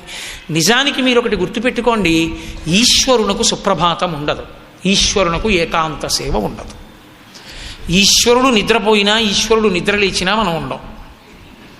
అసలు ఈశ్వరుడు నిద్రపోతాడన్నది అంత అసంగతమైన విషయము లోకంలో ఇంకోటి ఉండదు. మరి సుప్రభాతం ఎందుకు, ఏకాంత సేవ ఎందుకు, దానికి టికెట్లు ఎందుకు అంటే సుప్రభాతం ఆయనకి కాదు, మనకి సుప్రభాతం. సుప్రభాతం, ప్రభాతం అంటే తెల్లవారుతున్న వేళ. ఆ వేళలో మీరు ఈశ్వరుణ్ణి స్మరించాలి, అందులో పరవశించిపోవాలి. ఆకాశ సింధుక మలాని మనోహరాణి ఆదాయ పాదయుగమర్చయితుం ప్రపన్నాహ. ఆకాశం ఎర్రగా ఉందయా, పూర్వదిక్కు సూర్యోదయం అవుతోంది, వెంకటాచలపతి నిద్రలే. ఆయన పడుకున్నాడని, ఆయన నిద్రలేస్తాడని, నిజంగా ఆయన నిద్రలేచాడనుకోండి, నిజంగా ఆయన నిద్రలేచి మీకు ఏమో అన్ని మాటలు పిలుస్తున్నావు రా రా రా అన్నాడు అనుకోండి, స్వామి చాలా సంతోషం అని మీరు ఎదురుగుండా నిలబడతారా? ఆయన నిజంగా మీ దగ్గరికి వస్తే నిద్రలేచి మామూలుగా లేచి వస్తాడా? నేను ఇంట్లో స్నానం చేస్తున్నాను అనుకోండి, తెల్లవారుజామున స్నానం చేస్తుండగా నా కొడుకు మాట వినపడింది అనుకోండి, వీడేం వస్తున్నాను అనలేదే, ఇదేంటి అబ్బాయి కంఠం వినపడుతుంది, వీడు ఇప్పుడు వచ్చాడు హైదరాబాద్ నుంచి అని స్నానం చేస్తున్నవాడిని నీటి చప్పుడు ఆపి పంపు కట్టేసి అలా వింటున్నాను అనుకోండి, ఏమిరా ఇప్పుడు వచ్చావు అకస్మాత్తుగా, కళ్ళు ఎర్రగా ఉన్నాయి, రాత్రంతా నిద్రపోలేదా? అమ్మ ఏమిటో 2-3 రోజుల నుంచి నాన్నగారు కల్లోకి వస్తున్నారమ్మా, రే వచ్చావా అని నాన్నగారు అన్నట్టు, నాన్నగారు పక్కన కూర్చోబెట్టుకున్నట్టు, నాన్నగారు తొడ మీద చెయ్యేసి మాట్లాడుతున్నట్టు నాన్నగారే కనపడుతున్నారమ్మా, ఒకసారి నాన్నగారిని చూసి వెళ్ళాలనిపించి రాత్రి జనరల్ కంపార్ట్మెంట్ ఎక్కువ వచ్చేసానమ్మా అన్నాడు కొడుకు. ఇది వినపడింది తండ్రికి. ఇప్పుడు గబగబా ఒళ్ళు తుడుచుకుని, ప్యాంట్ వేసుకుని, టక్ చేసుకుని, బెల్ట్ పెట్టుకుని, తలకాయ దూకుని కొడుకు దగ్గరికి వస్తాడా? తువ్వాలు మొలకి చుట్టుకుని గబగబా తలుపు తీసేసి ఆ నొరకతో బయటకు వస్తాడు. ఎరా నాన్న నా గురించి వచ్చేసావా నిద్ర లేకుండా అనడు తండ్రి. అలా అననివాడు తండ్రి అవుతాడా? అలాగే వచ్చేస్తాడంతే. కాబట్టి ఈశ్వర లేవండి లేవండి లేవండి అని మీరు పిలిస్తే ఈశ్వరుడు అలంకారాలన్నీ చేసుకుని మీకు కనబడతాడా? కమలాకుచ చూచుక కుంకుమతో నియతారుడి తాతుల నీలతనో కమలాయత లోచన లోకపతే విజయీభవ వెంకట శైలపతే. అక్కడికి వెళ్ళేటప్పటికి దర్శనమైంది సంతోషం అందరూ. విజయీభవ వెంకట శైలపతే, ఈశ్వరా మీకు విజయమగుగాక. ఎందుకు ఆ సంతోషం అంటే ఆయన ఎంత ప్రేమతో లేచి వచ్చేసాడంటే పిల్లల దగ్గరికి, కమలాకుచ చూచుక కుంకుమతో నియతారుణ్ణి తాతుల నీలతనో, అసలే నల్లగా ఉండే శరీరం. రాత్రి లక్ష్మీదేవిని గట్టిగా కౌగలించుకుని పడుకున్నావు. పడుకున్నప్పుడు లక్ష్మీదేవి యొక్క కుచుములకు అలదుకున్నటువంటి కుంకుమ నీ శరీరానికి అంతటికీ అంటుకుంది. ఎర్రని చుక్కలతో కూడుకున్నటువంటి నల్లని శరీరంతో ఉన్న నువ్వు పైన వస్త్రం కూడా కప్పుకోకుండా నడువు కట్టుకున్న దాన్ని కట్టుకున్నట్టుగా పిల్లల కోసం బయటకు వచ్చేసావు. అసలే మా కనురాపుకి నీకు దృష్టి తగులుతుందేమో భయం. ఈశ్వరా ఇలా కనపడితే నీకు ఎక్కడ కనురాపు తగులుతుందో మా కోసం వచ్చేసావా, కప్పేసుకోండి కప్పేసుకోండి కప్పేసుకోండి అవుతారు. విజయీభవ వెంకట శైలపతే. నీ మనసు పొంగితే సుప్రభాతం. నీ మనసు పొంగలేదనుకోండి, ఉతినే పుస్తకం అంటే కమలాకు చచూచక కుంకుమతో నియతారు నితాతుల నీలతనో ఎవడకు కావాలది. నీ మనసు పొంగినది సుప్రభాతం, నీ మనసు పొంగినది ఏకాంత సేవ. అన్నమయ్య అనుభవించాడు ఏకాంత సేవ అంటే ఏమిటో. దొంగనీవని సతులు నవ్వుచున్నారా ముంగిటారాడరా మోహనాకార జో అచ్యుతానంద జోజో ముకుంద అన్నాడు. ఆ అనుభవించిన హృదయం ఎక్కడుందో అక్కడ ఏకాంత సేవ ఉంటుంది. అనుభవించిన చోట సుప్రభాతం ఉంటుంది, అనుభవించకుండా చదివిన చోట ఏమీ ఉండదు, చదవడమే మిగులుతుంది. కాబట్టి అది ఉత్సవమునందు అనుసంధానం చేసుకుంటారు, అది సుప్రభాతం. అందుకే సుప్రభాతంలో కూర్చోకూడదు, ఏకాంత సేవలో నించోకూడదు. 2 నియమాలు. సుప్రభాతం కూర్చుని చదవకూడదు, నిలబడి చదవాలి. ఏకాంత సేవలో నిలబడకూడదు, కూర్చుని ఉండాలి.